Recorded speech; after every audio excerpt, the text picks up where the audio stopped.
Bismillahirrahmanirrahim. Assalamualaikum warahmatullahi wabarakatuh. Alhamdulillah wassalatu wassalamu ala Rasulillah wa ala alihi wa sahbihi wa man walah. Tuan-tuan, puan-puan, muslimin dan muslimat yang dirahmati Allah Subhanahu wa taala sekalian, kita bersyukur kepada Allah Subhanahu wa taala dapat kita berhimpun pada malam yang barakah, malam Jumaat, Sayyidul Ayyam, untuk kita berada dalam majlis yang baik ini, majlis ilmu, mendengar hadis-hadis Nabi, ayat-ayat Quran, kalam-kalam Allah Subhanahu wa taala. Jadi kita melafazkan kesyukuran kita kepada Allah kerana memilih semua yang hadir pada malam ni untuk berada di tapak ataupun dataran Aman Jaya Mall. Dan di samping tuan-tuan, puan-puan, para pengunjung yang datang membeli belah, melihat barang-barang yang dijual di sekitar kawasan kita ini, maka tuan-tuan pasang telinga baik-baik mendengar amanat nasihat yang pesanan yang akan disampaikan oleh dua ahli panel kita pada malam ni, yang tidak perlu untuk saya perkenalkan lagi, yang dah dikenali di seluruh Malaysia. Cuma sebagai adab kita memperkenalkan juga panel jemputan kita pada malam ni. Yang pertama, insya-Allah bersama kita pada malam ni Fadil Ustaz Muhammad Yaqub Yusra bin Yusuf, dan panel yang kedua adalah Fadil Ustaz Ahmad Rizam Ghazali, hafizahullah taala. Dan tuan-tuan dirahmati Allah Subhanahu wa taala sekalian, kita akan bicara pada malam ni topik berkaitan dengan pesanan, amanah, amanah sebut dua kali ni sebab apa? Bukan berkaitan dengan politik mana-mana, tersebut ni. Amanat, pesanan daripada Nabi SAW kepada umat yang berada di akhir zaman. Jadi sempena dengan kita bakal masuk dalam tahun yang baru, maka tuan-tuan, puan-puan dirahmati Allah sekalian, sudah pasti kita semakin hampir dengan penghujung usia dunia ini. Maka kita perlu mendengar amanah lagi. Saya akan tukar, saya tak akan guna dah amanah. Kita akan mendengar pesanan dan nasihat daripada Nabi kita Muhammad SAW untuk umat di akhir zaman. Kerana nak bicara tentang akhir zaman ini, tentang kiamat, tentang akhir zaman, kalau buka dalam Al-Quran, tugas Al-Quran bicara tentang suasana kiamat. Dia akan cerita bagaimana terjadinya kiamat, suasananya huru-hara, bulan, langit terbelah, bintang berguguran. Itu tugas Al-Quran mencerita tentang suasana kiamat. Manakala tugas hadis Nabi SAW adalah cerita tentang tanda-tanda yang akan berlaku sebelum terjadinya kiamat. Jadi ada beberapa pesanan yang Nabi sampaikan untuk kita semua bersiap sedia berhadapan dengan dunia akhir zaman. Maka sebagai muqaddimah pada malam ni, Fadil Ustaz Muhammad Yaqub Yusra minta Fadil Ustaz berikan muqaddimah berkaitan dengan tajuk kita pada malam ni. Persilakan Ustaz. Bismillahirrahmanirrahim. Assalamualaikum warahmatullahi taala wabarakatuh. Alhamdulillah, alhamdulillah, nahmaduhu nasta'inuhu wa nastaghfiruh. Yang saya hormati adinda saya Al-Fadhil Ustaz Hidayat Amir ataupun lebih dikenali dengan Ustaz Rembo. Yang hormati ayahanda tuan guru saya Al-Fadhil Ustaz Ahmad Rizam. Mudah-mudahan Allah memberikan kebaikan buat dua orang guru kita yang berada atas pentas ni, dan tuan-tuan yang dirahmati Allah Subhanahu wa taala yang saya tak mampu sebutkan nama, tetapi wallahi tak merendahkan sedikit pun keilmuan tuan-tuan walaupun yang tidak disebutkan tadi, insya-Allah. Pertama dan selamanya kita panjatkan setinggi-tinggi syukuran kepada Allah Subhanahu wa taala yang mengizinkan pertemuan pada malam ni dalam kesibukan tugasan harian. Tiba-tiba Allah masih memberikan ruang dan peluang untuk kita berada di tempat yang baik pada waktu yang baik ini. Maka mintalah kepada Allah Subhanahu wa taala, mudah-mudahan Allah mengizinkan istikhamahnya kita fil harji, daripada kepayahan, kesusahan nak melakukan ibadah ini sampai mati. Sebab mungkin nanti tuan-tuan ada orang yang mungkin Allah masukkan dia ke dalam syurga dalam keadaan orang yang mati syahid. Maka mungkin saya dan tuan-tuan jauh sangat kot dengan keadaan keberanian kita, perangai kita. Minggu lepas sahabat saya Nadir An-Nuri daripada Palestin dia balik, dia datang ke ofis saya. Dia cerita berkaitan bagaimana kesukaran untuk nak masuk dalam Brigade Al-Khassam sendiri. Mereka sangat menekankan soal Al-Quran, soal akhlak, soal istikhamah dalam ibadah, soal solat berjemaah. Yang mana yang Nadir cerita tu suruh tengok-tengok, kalau kita ni balik awal dah, memang tak tersenarai pun. Disqualify awal lagi.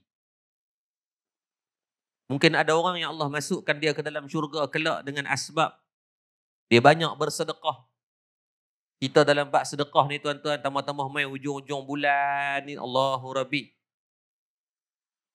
Ni dah masuk gaji ni rasa lapang lah sikit nak ajak anak main macam pesta lagu ni. Kalau awal bulan tuan-tuan meloreh nak main.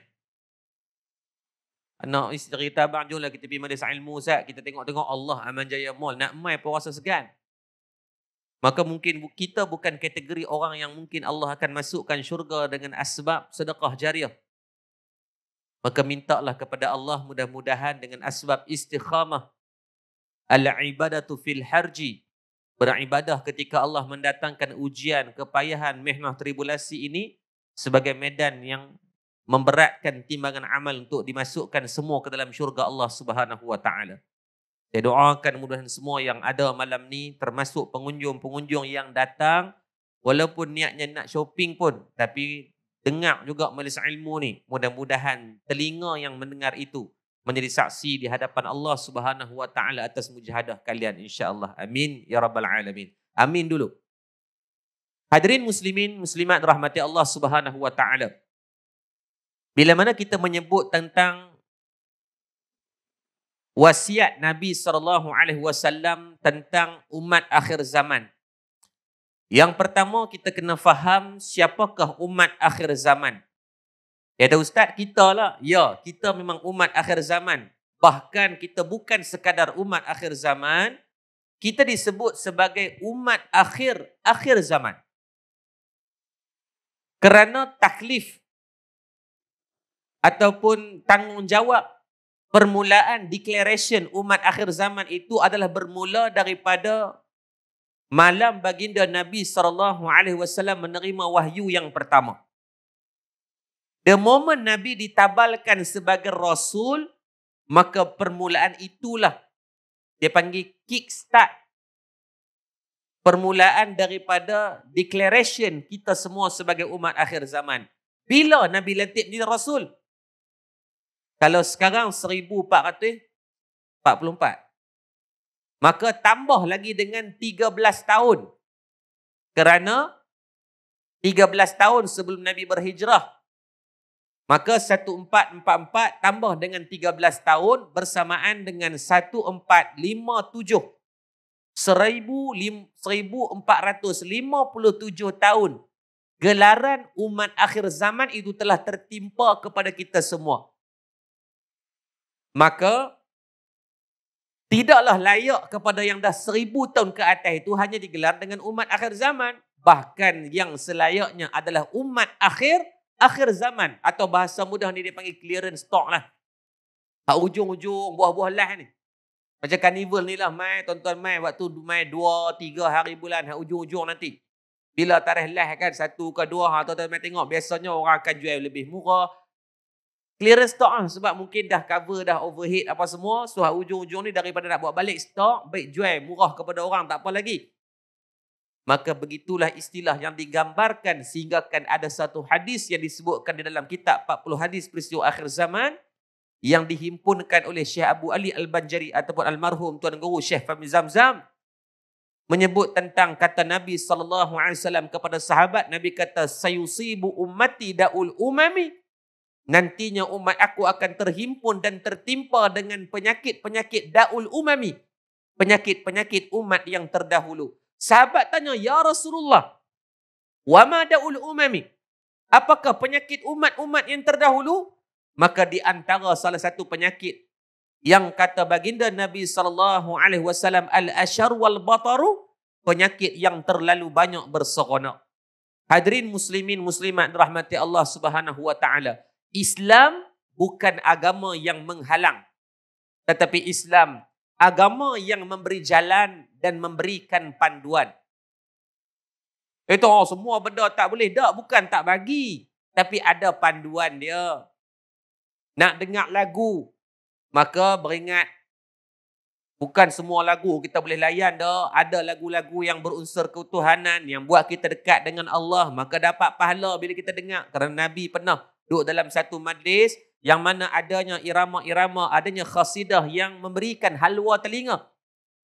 Maka kasih sahabat kata, maka tak ada masalah kecuali benda yang bawa kepada pencampuran yang pelik-pelik. Saya tanya tadi pada pihak penganjur, dia kata hujung malam penutup adanya UKIS. Yang di sana menanti, di sini menunggu, betul kan? Tu band 90-an. Kita tahu lah dah mereka bawa kepada lagu-lagu ketuhanan. Tak apalah, layan lah. Cuma mai tu beringat, janganlah kita pula kadang-kadang lebih daripada minum banyak ketum pula. Melompat-lompat, campur lelaki perempuan. Maka biar ada borderline dia. Sebab tu Islam bukan agama yang melarang, tapi Islam memberikan jalan dan memberikan panduan kepada kita. Nak tengok drama, tengoklah maklum. Kan suami kawan sotong, pupu kambing tu adik-beradik, pak ayah belah mak. Tengoklah, tak ada masalah. Tapi biar ada batasnya. Sebab kita tahu lah maghrib pendek. Bainal maghrib wa isya' itu adalah waktu yang cukup pendek. Nabi sebut dalam satu hadis, Nabi kata, man jama'a baina salatain. Barang siapa yang jenis perangai ni suka himpun dua solat dalam satu waktu. Orang Kedah panggil jenis mekngot, jenis merendang. Dia jenis buat kalik gitu. Tengok drama daripada pukul 7 sampai pukul 8. Lepas habis drama, dia bukan boleh semayang terus, nak kena komen dulu. Dia kata apa, Nuha ni tak cerdik sangat. Dia pula tolong komentator Sat bagi pihak penerbit. Tak kena dia buat lagu tu. Patutnya dia kena sekian. Dia kena sekian. 15 minit pula. 8.27 masuk isyak. 8.20 baru pergi ambil wudu. 8.22 baru nak ikat telekung. Telekung pula ada 18 jenis ikatan. 8.25 baru angkat takbir yang pertama. Selesai bagi salam orang azan dah. Maka ni yang Nabi kata, baina salatain, jenis menghimpunkan dua solat di antara satu waktu. Bukan sebab jamak. Tapi sengaja jenis lewat-lewat. Maka disebutkan orang ini sebelah kakinya seolah-olah menempa namanya dalam neraka Allah Subhanahu Wa Taala. Maka saya pesan untuk diri saya juga, yang kita ini mungkin disibukkan dengan kepelbagaian bentuk urusan dalam kehidupan kita, maka letakkan keutamaannya kepada Allah. Guru saya pernah pesan satu benda. Ustaz Fahmat Jan, dia pernah habaq satu benda. Dia kata kalau enta nak lapang masa. Sebab waktu tu saya jumpa dengan dia, dulu setiap hari Sabtu, saya kuliah duha di Laguna Merbuk, pukul 9, pukul 10 dia pula. Jadi setiap minggu tu tumpanglah ngaji kitab fiqh bab adab, kitab hadis bab adab dengan dia. Dan saya tengok waktu tu jadual dia, Masya Allah, dia masih bekerja sebagai pejabat zakat Pulau Pinang ketika itu. Jadual dia hampir 60 ke 70 kuliah sebulan. Kita tengok, ya Allah Rabbi, boleh tahan ni. Termasuk hari dia kerja tu tuan-tuan, dia rehat pukul 1, dia ada kuliah. Dia tak pergi makan, dia kata tak apa, dia tak makan, dia kuliah sejam. And then pukul 2 saat lagi masuk kerja tanpa dia lewat, dia kata. Pi untuk nak khidmat ni, dia kata. Malam ni Fadil Ustaz, Rainbow kita, subhanallah. Tadi ada kuliah, dia Ustaz. 8.30 dia berhenti, 8.35 bertolak main sini. Terkagum tu kata anak, subhanallah, moga Allah bagi. Tak tahulah dia tekan macam mana. Dia nak borak ke apa, saya pun tak tahu. Sebab tengok-tengok 9 lebih tu dia sampai dah, subhanallah. Kepala. AES dia kata kita pakat-pakat tolong bayang. Tak tahu lampu isyarat mana dia langgar tadi. Bila tanya dengan Ustaz Fahaz Jam, dia jawab apa? Tuan-tuan, benda ni panduan untuk saya juga. Dan tuan-tuan yang datang, mudah-mudahan bila sebut tentang mukhaddimah kepada umat akhir zaman ni, kita tak mau bincang saja, kita nak penyelesaian yang kita boleh buat dalam kehidupan. Dia panggil actionable knowledge. Bila kita balik kita buat sesuatu. Ustaz Fawaz dia kata apa? Dia kata, Ustaz Sidik Nur pesan pada dia, kalau nak rasa kelapangan waktu seharian ni, Allah bagi 24 jam sama. Maka kalau nak rasa waktu tu rasa lapang dalam kehidupan, solat di awal waktu. Bila kita dengar benda tu, rasa macam benda tu biasa dengar dah. Cuma buat dengan tak buat dia. Solat di awal waktu ni yang paling afdal adalah takbiratul ihram bersama dengan imam lah. Itu waktu yang afdal. Tapi kalau tak dapat waktu tu pun, biar cuba adjust bagi awal. Mula-mula kita dengar, walaupun kita waktu tu duduk, bukanlah kata lolak sangat, tapi tak adalah baik sangat. Kadang-kadang tuan-tuan hujung-hujung waktu juga. Bila apa yang disebut tu buat tuan-tuan, memang rasa panjang waktu. Panjang waktu ni rasa cukup untuk kita selesaikan banyak urusan berbanding dengan waktu-waktu yang kita lewatkan sembahyang, dia akan rasa sempit. Dan rasa tak dah nak buat sebanyak benda. Lepas tu saya bukan pesan pada tuan-tuan, saya pesan pada diri saya juga. Yang terkadang, kadang-kadang memang kita ni tuan-tuan culas, dia keralik. Kadang-kadang dia tambah-tambah ni musim EPL mula balik dah. Hari tu Piala Dunia. Ni EPL mula balik dah. Dia kadang-kadang duk tengok bola kan, habis pukul 5. Waktu hujung-hujung pukul 5 tu, dia mula jahat mata nak pejam tu. Kalau pejam, tuan-tuan bukan subuh gajah, subuh khinzir, tuan-tuan. Oh, pukul 9 baru bangun, orang ingatkan sebenarnya duha. Tapi apa duha, doa-doa khunut ni? Maka kita buat salah, kita pakat-pakat betulkan. Sebab tu kita datang belajar. Kita dengar tazkirah untuk apa? Agar improvise. Kullu bani Adam khata, semua anak Adam buat salah, buat silap belakang ni. Saya yang bercakap buat salah. Saya tak tahu apa kesalahan tuan-tuan. Yang pasti saya tahu apa salah saya. Mudah-mudahan Allah ampunkan. Kita betulkan balik. Maka dalam bab semayang, tolong tuan-tuan. Sebab ma bainar rijal kufru as-salah. Apa yang membezakan kita dengan golongan kafir? Satu benda, semayang. Tewas bab semayang, sadaqallahul azim. Tak bincang bab lain. Jadi saya pesan kepada semua yang hadir, termasuk saya yang juga ada tanggungjawab anak-anak, saya ada isteri, saya ada tanggungjawab yang perlu saya jaga, tolong jaga bab solat. Jangan dilewat-lewatkan dan cuba kita usaha untuk awalkan. Mudah-mudahan Allah Subhanahu Wa Taala memberikan kebaikan untuk mukhaddimah perbincangan kita pada pagi tentang pesanan umat akhir zaman daripada baginda Nabi sallallahu alaihi wasallam. Semoga ada kebaikan insya-Allah. Wallahu a'lam. Terima kasih kepada Fadil Ustaz Muhammad Yaakob Yusra atas mukaddimah yang disampaikan.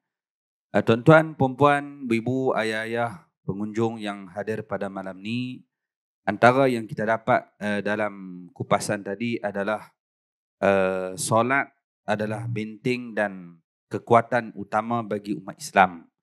Jadi jangan tinggal solat di akhir zaman kerana solat itulah membezakan kita dengan orang bukan Islam. Teringat Ustaz di kedai kopi waktu maghrib, ada orang Melayu minum, orang Cina pun minum, sambil-sambil duk makan. Jadi bila masuk waktu maghrib, azan maghrib, ada sebahagian besar orang Melayu Islam bangun bergerak ke masjid surau semayang.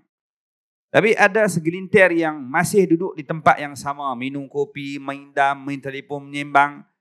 Sampai dekat-dekat anak Isyak, Cina yang ada situ pun tanya lah, lu tak semayang? Melayu tu pun jawab, oh apek kami tak semayang punya. Apek tu kata apa? Oh kita selupa. Mana beza kamu dengan orang bukan Islam kalau tidak mengerjakan solat? Bukan dekat dengan orang bukan Islam. Tuan-tuan, mana beza kita dengan binatang kalau tidak solat? Kalau hanya hidup, makan, tidur, rehat, makan, tidur, berehat, berak, kencing. Hak tu ya. Kita dengan lembu dua beradik. Ya.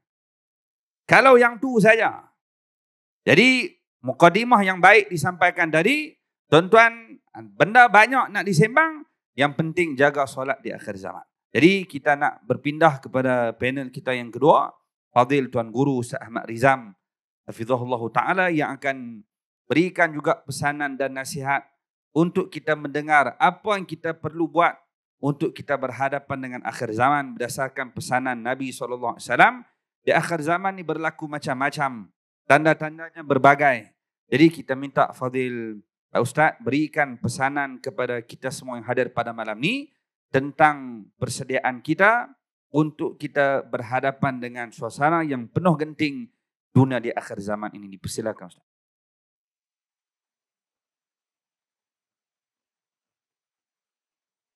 Assalamualaikum عليكم ورحمة الله وبركاته. الحمد لله رب العالمين والعاقبة للمتقين والهادي إلى صراط مستقيم. أشهد أن لا إله إلا الله وحده لا شريك له وأشهد أن محمدا عبده ورسوله. اللهم صل على سيدنا محمد وعلى آله وصحبه وسلم. اللهم لك الحمد وإليك المستكى وأنت المستعان ولا حول ولا قوة إلا بالله العلي العظيم. Yang saya kasihi, yang berbahagia Ustaz Hidayat Amir, yang saya kasihi Al-Fadil Ustaz Yaakob Yusra, yang saya sayangi sekalian hadirin dan hadirat yang ada di tapak pesta makanan halal. Ya begitu pada malam ni, terlebih dahulu kita syukur dengan Allah Subhanahu wa taala, sama ada secara langsung atau secara tidak langsung kita dapat bersama-sama pada malam ini. Apa yang perlu kita rasa gembira sangat, kerana yang dijanjikan oleh Sayyidina Rasulina Muhammad sallallahu alaihi wasallam kepada kita, orang yang berada di dalam majlis zikrullah, malaikat Allah akan menyebut-nyebut nama kita, memohon keampunan ke hadrah Allah. Sehinggalah majlis ini selesai.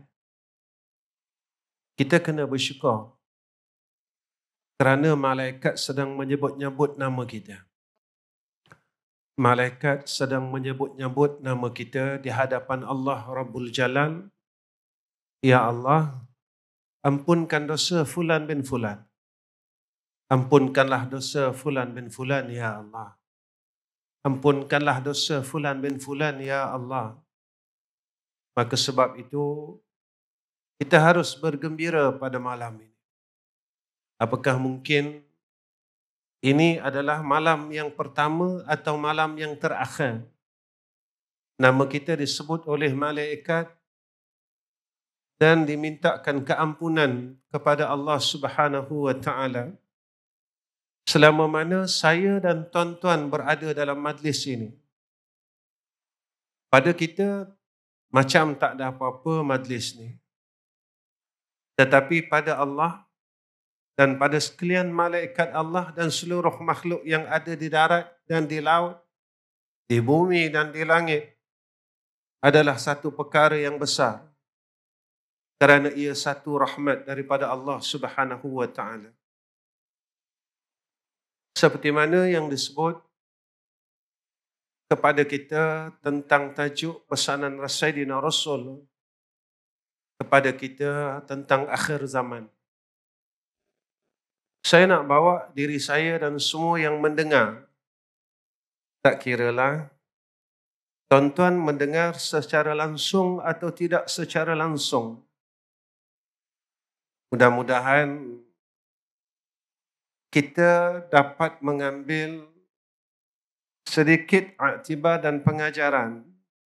Tuan-tuan, sebenarnya saya di dalam hati ketika berada naik di pentas ini, bermulanya Ustaz Hidayat Amir bercakap, Ustaz Yaakob Yusra bercakap, hati saya berkata, ya Allah, walaupun majlis ini bukan majlis yang hebat seperti mana majlis-majlis orang alim yang lain, tetapi saya berkata di dalam hati saya, ya Allah, berikanlah hidayahmu atas kami. Berilah rahmatmu atas kami yang ada di dalam majlis pada malam ini dan yang berada di seluruh petak tapak pesta pada malam ini. Mudah-mudahan apa yang kami buat pada malam ini dan kita buat mengundang rahmat Allah, kita memperolehi akan kasih sayang Allah. Kerana kita berada di zaman yang terlalu akhir. Kita kena menerima hakikat ini. Yang kita sedang berada di zaman yang akhir. Saya rasa kalau saya tak sebut pun tentang perkara-perkara ini, tuan-tuan tahu perkara ini telah tuan-tuan dengar. Di mulut asatizah yang lain, orang alim yang lain. Tetapi kita mahu tidak mahu kita sedang berada di zaman ini. Ketika zaman itu berlaku, Allah masih hidupkan kita. Dan kita dipilih oleh Allah berada dalam zaman ini. Mahu tidak mahu kita kena hadapi zaman ini. Maka inilah seperti mana yang disebut oleh Sayyidina Rasulina Muhammad sallallahu alaihi wasallam, hadis yang diriwayat oleh Tirmizi, Abu Daud, Ibn Majah dan Al-Hakim. Apa kata Nabi sallallahu alaihi wasallam? Nabi pesan kepada kita, teruskanlah olehmu untuk selalu menyeru kepada yang ma'ruf dan mencegah kepada yang mungkar. Nabi suruh kita amal ma'ruf nahi mungkar. Tuan-tuan, Allah sebut dalam Al-Quran, Qu anfusakum wa ahlikum nara. Jagalah diri kamu dan ahli keluarga kamu daripada api neraka Allah.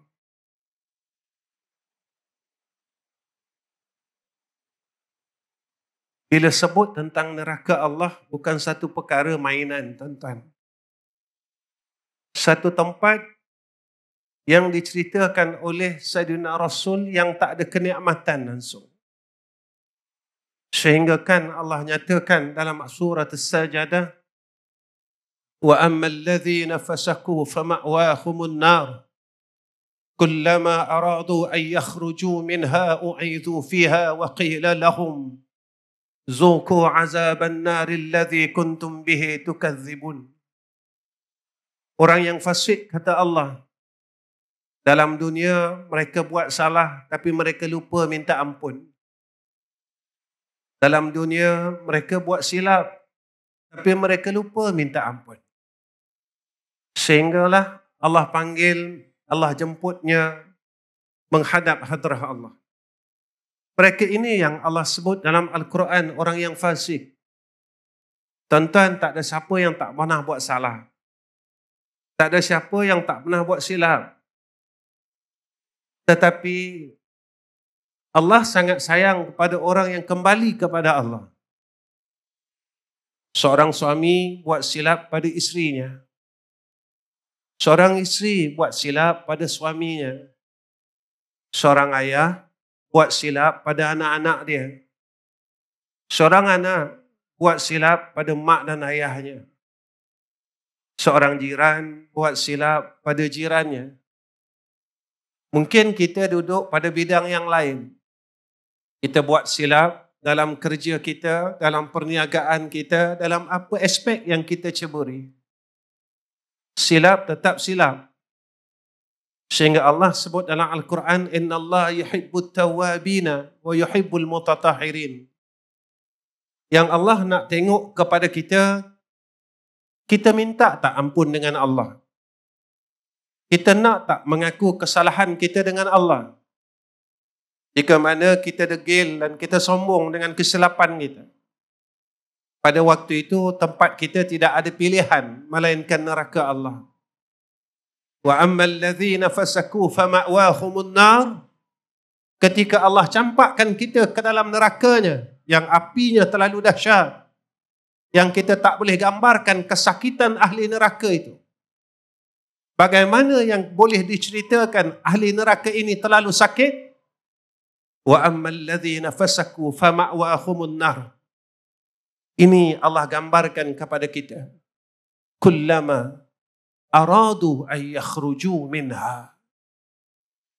Sakitnya dan azabnya neraka Allah sehinggakan ahli neraka ini mereka berusaha untuk keluar daripada neraka Allah. Tetapi apa yang mereka hajatkan di sebaliknya, u'idu fiha. Malaikat tolak kembali setelah mereka ini sampai di pinggir bibir neraka Allah. Di permukaan neraka Allah, malaikat yang menjaga neraka Allah tolak kembali akan orang yang ahli neraka ini kembali kepada dalam neraka Allah.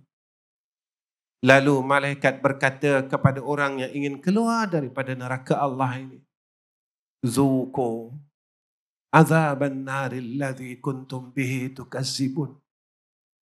Rasakanlah, kata malaikat. Masa dalam dunia dulu kamu tak percaya ada neraka Allah. Masa dalam dunia dulu kamu rasa kamu mampu menanggung akan azab neraka Allah. Saat ini, saat kamu merasakan Zuqu azaban naril ladzi kuntum bihi tukadzibun. Saat masa kamu hidup, kamu dustakan akan kebenaran perkataan Allah.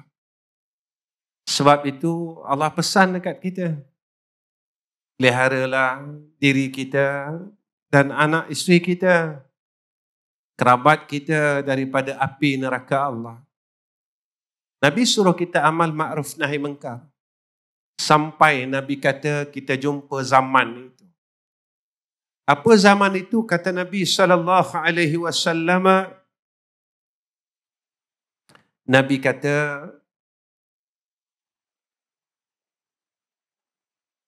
sehinggalah kamu akan melihat sifat kedekut yang ditaati, kata Rasulullah. Kita mula bakhil dengan Allah. Tuan-tuan, sekali kita fikir, kenapa perlu kita bakhil? Nabi kata macam ni. Nabi bagi tahu kita, dawu maradakum bis sadaqah. Ubatlah penyakit kamu dengan sedekah. Penyakit kencing manis orang nampak. Penyakit darah tinggi orang nampak.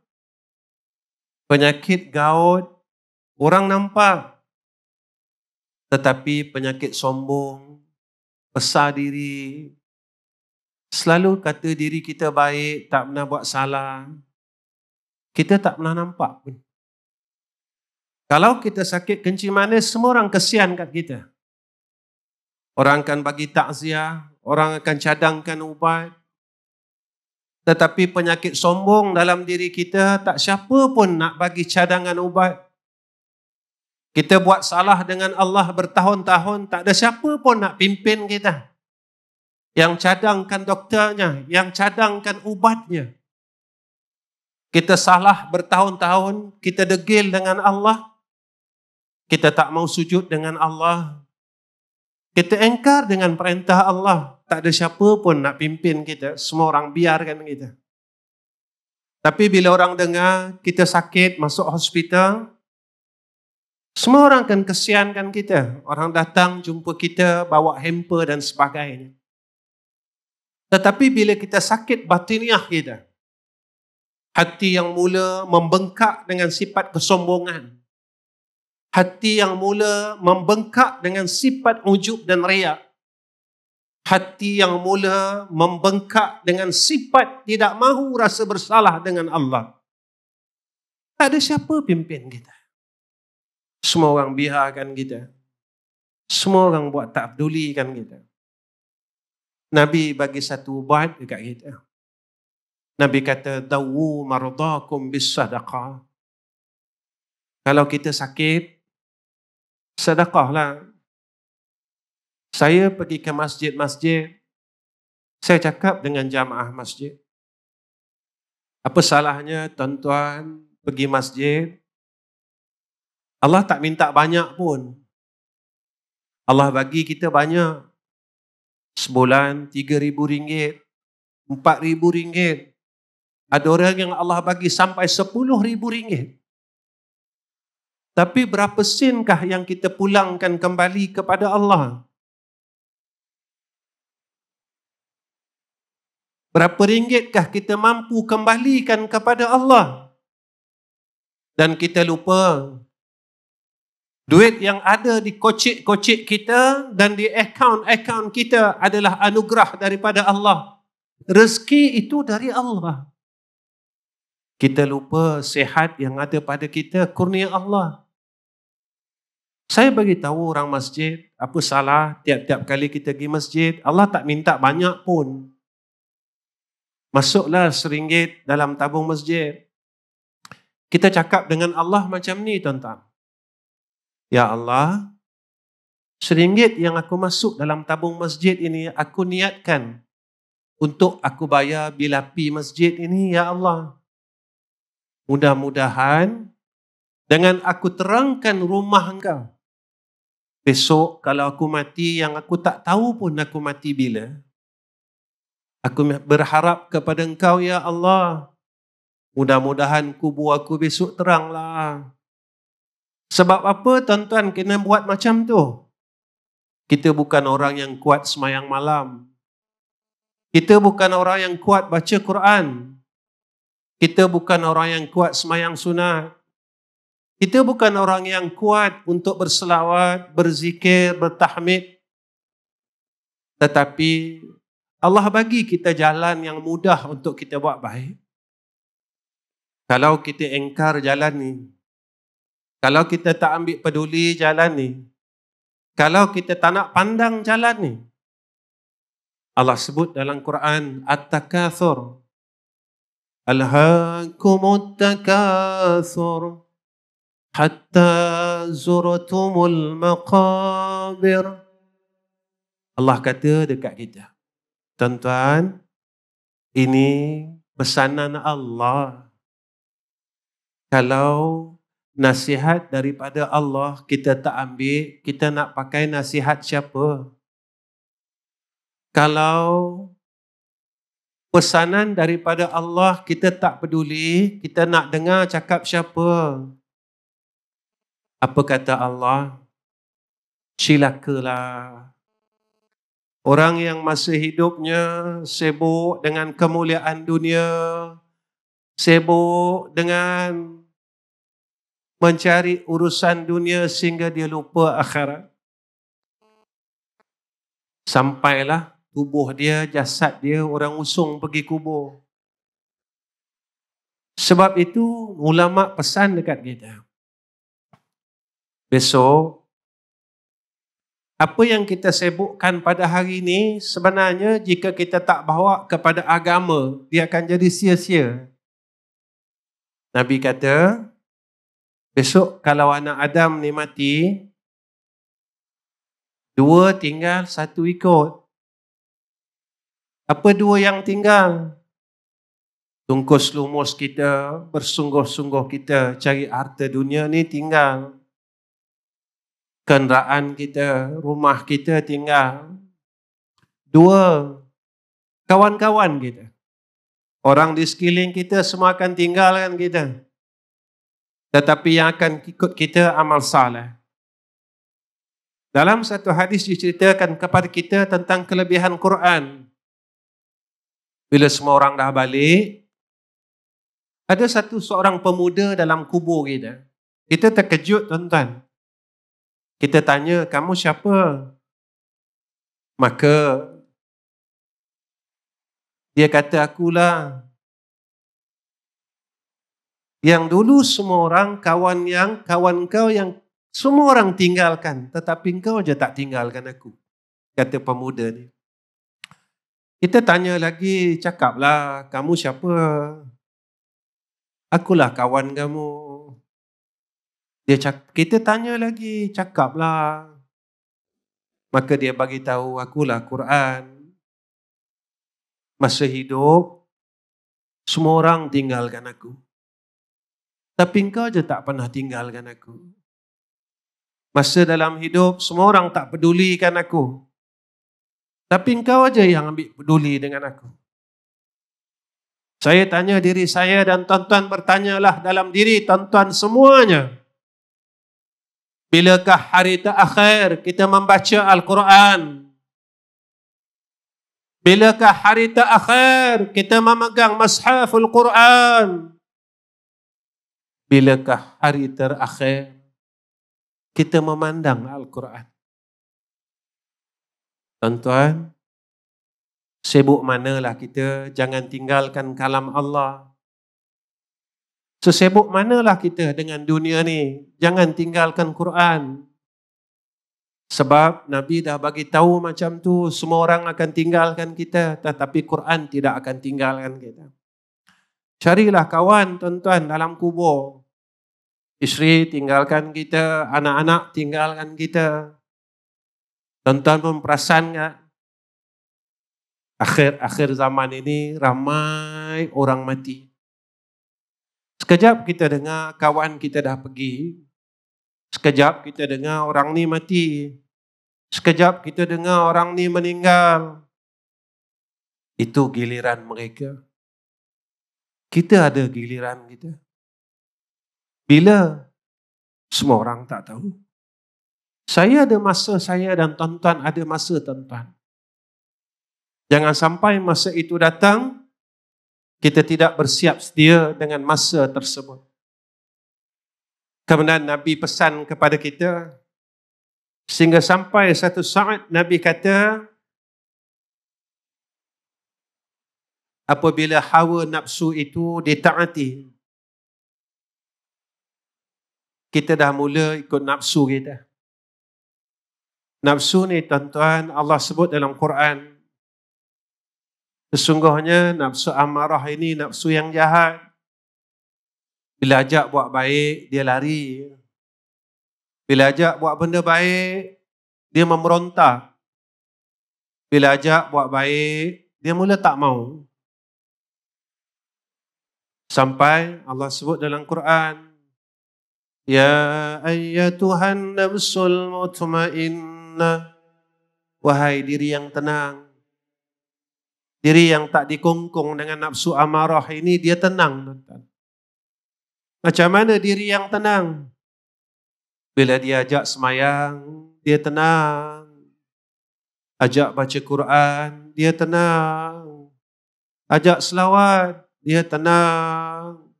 Ajak sebut nama Allah, dia tenang.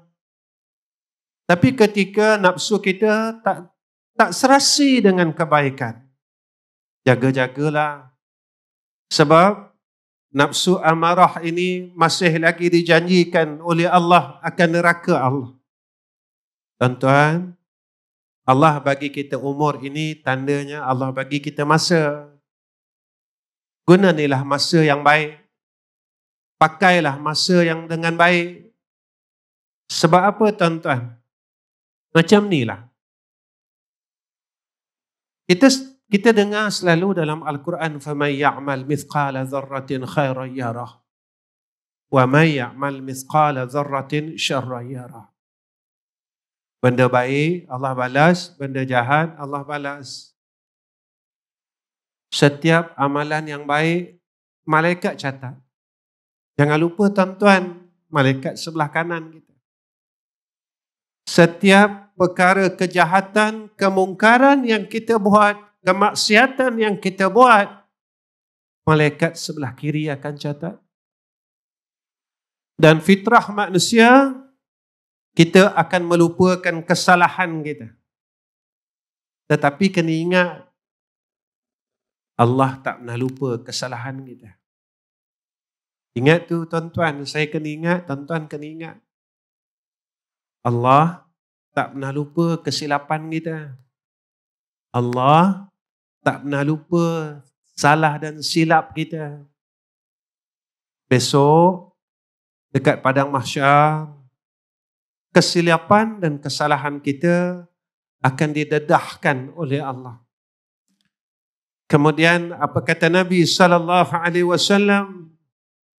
Kehidupan dunia, Nabi kata diutamakan. Orang mula sibuk dengan dunia sampai lupa akhirat. Lupa dia. Tuan-tuan macam ni. Hadis ni tuan-tuan panjang. Saya berhenti takat tu je. Nabi cakap apa? Bila orang dah utamakan kehidupan dunia. Macam inilah. Tuan-tuan, dalam dunia, kita tak nak pisah dengan mak, dengan ayah, dengan anak-anak, dengan isteri, dengan atuk, dengan maktuk, dengan tok wan. Kalau kita buat family day, kita rasa seronok sangat. Betul tak tuan-tuan? Bila kita dapat kumpul adik-beradik sana, seronok kan? Seronok sangat. Cuba tuan-tuan bayangkan. Besok dekat akhirat, Allah pisah-pisahkan kita. Mak kita dalam syurga, ayah kita dalam syurga, dan kita duduk dalam neraka Allah. Sebab masa hidup kita, kita buang umur kita dengan keduniaan, kita lupa dengan akhirat. Sebab besok dalam syurga, kalau kita panggil di dunia ini dengan panggilan mak, di syurga besok kita akan panggil nama mak kita. Kalau dunia ni kita panggil dengan nama ayah, kita akan panggil ayah kita dalam syurga. Dalam dunia ni kita panggil isteri kita sayang. Di dunia, di syurga besok kita akan panggil dengan panggilan yang sama. Tuan-tuan, kalau kita masuk syurga, orang yang pertama yang kita akan cari adalah orang yang paling hampir dengan kita. Kita masuk syurga, kita tengok mak kita. Kita cari mak kita, cari tak jumpa. Kita tanya, ya Rasulullah, mak aku mana? Kita cari lagi, ayah aku mana? Kita cari isteri kita, sayang, isteri aku mana? Ya Allah, ya Rasulullah. Kita tanya dengan cari anak kita tak ada tuan-tuan. Kita dengar panggilan anak kita di dalam neraka Allah Subhanahu wa ta'ala. Ayah, tolong abang ya. Ya, tolong alung ya. Ya, tolong alung ya. Tolong kakak ya. Tolong angah ya. Mereka di dalam neraka Allah.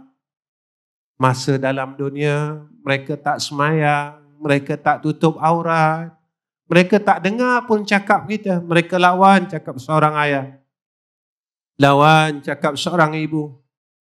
Di sana, kita akan sentiasa meminta dengan Allah setiap hari. Ya Allah, lepaskanlah anakku. Ya Allah, lepaskanlah anak aku daripada neraka Engkau, ya Allah. Ingat, kita berkeluarga bukan dalam dunia saja tuan-tuan, sampai akhirat. Tapi kalau ceritanya sebaliknya, anak kita dalam syurga, kita pula ayah dalam neraka. Anak kita hari-hari minta dengan Allah. Ya Allah, tolonglah lepaskan ayah aku, ya Allah. Ayah aku yang membesarkan aku. Ayah aku yang masa hidupnya sanggup bersusah payah kerana membesarkan aku, ya Allah. Walaupun dalam hidupnya selalu tipu aku, ya Allah. Waktu kami tengah seronok makan, dia sanggup tipu kami, ya Allah. Dia kata dia dah kenyang. Padahal dia tak mau ambil makanan sehingga kan menghilangkan rasa keseronokan makan pada mulut anak-anaknya. Seorang ayah tipu anaknya. Sewaktu anaknya inginkan sesuatu hajat, dia sanggup kata, insya-Allah ayah belikan. Dalam diam-diam tuan-tuan, ayah kita berhutang merata kerana ingin menyampaikan hajat seorang anaknya. Dalam diam-diam ibu kita meminta hutang kepada kakaknya, jirannya, kerana ingin membesarkan kita sebagai seorang anak. Besok di akhirat, ketika anak ini masuk syurga Allah, kita akan sebut semua perkara ini. Tuan-tuan, jangan lupa doa kita selepas salat. Rabbana faghfir lana zunubana waliwalidina warhamhuma kama rabbayana saghira. Kama rabbayana saghira. Ya Allah, kasihankanlah mak ayah kami macam mana dia pernah kesiankan kami waktu kami masih kecil. Sebelum saya tutup ni tuan-tuan, beginilah pesanan saya. Sehebat mana pun kita jadi orang alim ke, kita hebat dengan dunia kita berjaya, perniagaan kita maju, berjaya sebagai seorang kerjaya, jangan lupa dengan dua ibu bapa kita. Sebab berkat seorang anak pada mak dan ayahnya. Ini antara pesan Rasulullah. Besok akhir zaman Nabi kata anak-anak ini mula jauh dengan mak ayah dia.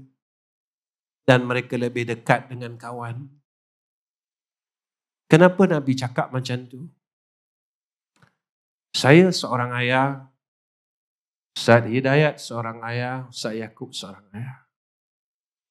Mungkin mereka berdua tak lalu fasa ni. Sebab anak mereka masih kecil. Anak saya sebesar Ustaz Hidayat dan Ustaz Yaakob. Ketika tuan-tuan, jika anak kita ini melebihkan kawannya dan dia mula membelakangkan kita, ketika itu seorang ayah hati dia sentiasa merintih di dalam lubuk hatinya. Ketika dia mula melihat anak-anak tidak mempedulikan insan tua ini. Anak-anak mula tak dengar kata seorang ayah. Anak-anak mula tidak mendengar akan kata seorang ibu yang telah membesarkannya, yang mandikan dia waktu kecil, yang bergadai bergolok untuk sekolahkan mereka, yang berhutang untuk mereka, yang pernah gadaikan gelang dan emas untuk mereka. Tetapi saat mereka mula dewasa, mereka mula besar, mereka mula ada kekuatan, mereka mula boleh berdikari. Ketika itu mereka mula mensisihkan kedua insan tua ini. Perkataannya mula tidak dipeduli. Sakit mula tidak diendahkan. Masalahnya tidak pernah ditanya. Tuan-tuan, ikhlas. Berapa lamakah tuan-tuan pernah bertanya kepada mak dan ayah tuan-tuan? Ayah sihat tak? Ayah ada masalah tak? Ibu ada masalah tak? Ibu sihat tak? Bilakah hari terakhir tuan-tuan bertanyakan kepada kedua orang tua tuan-tuan? Dan bilakah hari terakhir tuan-tuan mohon keredaan kedua orang tua tuan-tuan? Sebagai penutup, saya pesan, jika tuan-tuan masih ada mak ayah, besok pergilah bertemu dengan kedua mereka. Mintalah kepada mereka, mak, ayah, abang minta redha dan tolong doakan abang. Mak, ayah, abang minta mak dan ayah redha dan tolong berkatkan hidup, tolong berkatkan, doakan keberkatan abang. Sebab keberkatan seorang anak adalah pada dua orang tuanya. Ingat, ini pesanan saya tuan-tuan. Saya tidak ada peluang lagi seperti mana tuan-tuan. Mak dan ayah saya Allah telah panggil dahulu. Saya tak ada peluang itu.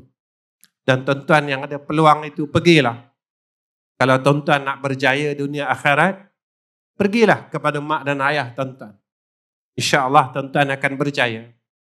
InsyaAllah tuan-tuan akan beroleh rahmat daripada Allah. Jadi itu daripada saya. Wa akhirul kalam. Assalamualaikum warahmatullahi wabarakatuh. Waalaikumsalam warahmatullahi wabarakatuh. Terima kasih banyak kepada Fadil Ustaz Ahmad Rizam atas pesanan nasihat yang kita kira nasihat itu berupa nasihat seorang ayah kepada seorang anak, seorang yang telah melalui pelbagai pengalaman kepada manusia yang baru belajar berjalan dan berlari, maka nasihat itu sangat bernilai dan sangat berharga bagi mereka yang melihat itu adalah satu nasihat yang sangat bernilai. Jadi tuan-tuan, puan-puan, ibu-ibu, ayah-ayah dirahmati Allah sekalian, minggu lepas saya sempat hadir ke madrasah Fadil Ustaz Ahmad Rizam. Kemudian sebelum saya pulang adalah sedikit sembang santai sambil makan minum. Dan ada di celah-celah tu nasihat yang disampaikan oleh Fadil Ustaz yang saya ingat dan save dalam folder otak saya. Apa dia tuan-tuan? Tuan-tuan perempuan dirahmati Allah, tuan-tuan ambil berat berkaitan ibu ayah, ambil berat berkaitan dengan isteri dan anak-anak, ambil berat berkaitan dengan adik-beradik, buatlah apa pun jaya. Itu tuan-tuan ingat, ambil berat berkaitan ibu dan ayah, kemudian ambil berat tentang isteri dan anak kita, dan ambil berat juga tentang adik, abang, kakak kita, keluarga kita terdekat. Maka saat kita bagi perhatian kepada tiga kelompok ini, maka buatlah apapun kamu akan berjaya. Jadi nasihat itu saya ingat sampai sekarang. Jadi terima kasih banyak sekali lagi pada Fadil Ustaz Ahmad Rizam atas nasihat yang disampaikan. Tuan-tuan dirahmati Allah, sepatutnya forum pada malam ni dimoderatorkan oleh Fadil Ustaz Lutfi Amir. Tapi beliau terpaksa bergegas ke umrah, mengerjakan umrah. Maka Lutfi Amir diganti dengan Hidayat Amir. Saya mainlah pada malam ni. Cuma saya duk fikir, saya nak pakai macam mana, nak bagi beza. Jadi saya pakailah macam ni, kepiah merah sikit, baju lain sikit. Kalau saya pakai jubah putih, saya takut tuan-tuan tak apa nak nampak. Cuma bila saya duduk di depan ni tuan-tuan, saya berasa lega sebab yang pertama, spotlight depan muka. Tak nampak lagi tuan-tuan rabun. Tu Yang kedua, saya berasa ada kawan. Rupanya Ustaz Yaakob pun lebih kurang saya. Gelap kan? Bukan saya seorang. Jadi saya rasa lega lagi. Tidak saya seorang je nampak teruk. Ini ada geng. Cuma dengan Ustaz Rizam tak lepas biar. Baik. Jadi ibu-ibu, ayah-ayah, muslimin dan muslimat dirahmati Allah Subhanahu wa taala sekalian, banyak nasihat yang Nabi pesan akhir zaman. Jaga, jangan kamu ikut hawa nafsu. Kemudian dipesankan lagi amar ma'ruf nahi mungkar, suruh yang baik, cegah yang jahat. Itu pesanan-pesanan yang Nabi sampaikan untuk kita di akhir zaman. Tuan-tuan, puan-puan dirahmati Allah sekalian, antara benda yang akan berlaku di akhir zaman yang Nabi sebut, antara yang terdekat dengan kita ialah antara ringkasan yang boleh saya sebut, tuan-tuan, antara tanda kita berada di penghujung dunia ialah saat nak solat fardu, imam tak ada. Payah nak cari imam. Tok Imam ada, tapi kalau ketika saat Tok Imam tak dapat hadir, ada urusan, Tok Imam pergi umrah, Tok Bilal sakit perut, Tok siap pergi kenduri, Tok waktu zuhur, waktu asar, siapa nak jadi imam? Tuan-tuan, banyak tempat dah kita jumpa, nak cari imam payah, susah. Ada kata aku tak hafal, aku tak ingat surah. Ada kata aku bimbang takut baca salah. Ada yang kata aku boleh jadi imam tapi doa aku tak hafal. Kawan ni pula kata aku nak imam tak erti tapi doa aku boleh. Take team. Hang jadi imam, saya kira aku baca doa. Dia kata hang boleh baca doa. Aku boleh minta sebiji macam tu imam kemarin. Cantik. Kawan ni jadi imam, lepas bagi salam, dia tolak kat kawan sebelah, kamu tolong baca doa. Dia ni pun baca Bismillahirrahmanirrahim. Ya Allah, sebagaimana imam minta kemarin, hak tu juga saya minta hari ni. Dia pakai boh tu ya. Nak jadi imam, nak baca surah tak pandai, takut salah, nak baca doa tak pandai. Ini berlaku di akhir zaman. Nampak di keliling kita. Jadi bila dia duk kena tolak, bimbang. Bila jadi macam tu, pakat tak mau mai dah masjid, tak mau mai dah surau. Kerana takut jadi imam. Tak mai lah. Berjemaah. Sedangkan berjemaah adalah benda yang sangat dituntut dalam agama. Karena dengan jemaah itulah menunjukkan umat Islam bersatu, berpadu di dalam menunaikan kewajipan Allah Subhanahu Wa Taala, tapi disebabkan perkara-perkara tadi melihat pula keadaan manusia telah berpecah. Jadi bukan takat dalam majlis surau, bahkan di luar keadaan kita sekarang sekeliling pun manusia berpecah. Ada berpecah dengan politik, ada berpecah dengan ekonomi, ada yang berpecah dengan apa saja pahaman yang pelik-pelik. Tuan-tuan, kita minta Fadil Ustaz Yaakob berikan pesanan nasihat untuk kita bersatu padu sebagai umat Islam di akhir zaman, memerlukan kepada jemaah yang kuat. Silakan Ustaz. Baik. Terima kasih pada Al-Fadil Ustaz Hidayat Amir dan pada Yahda Tuan Guru, tuan-tuan yang masih bersama dengan kita. Mudah-mudahan Allah memberikan kebaikan pahala insya-Allah. Bukan gelap tuan-tuan, tapi tinted.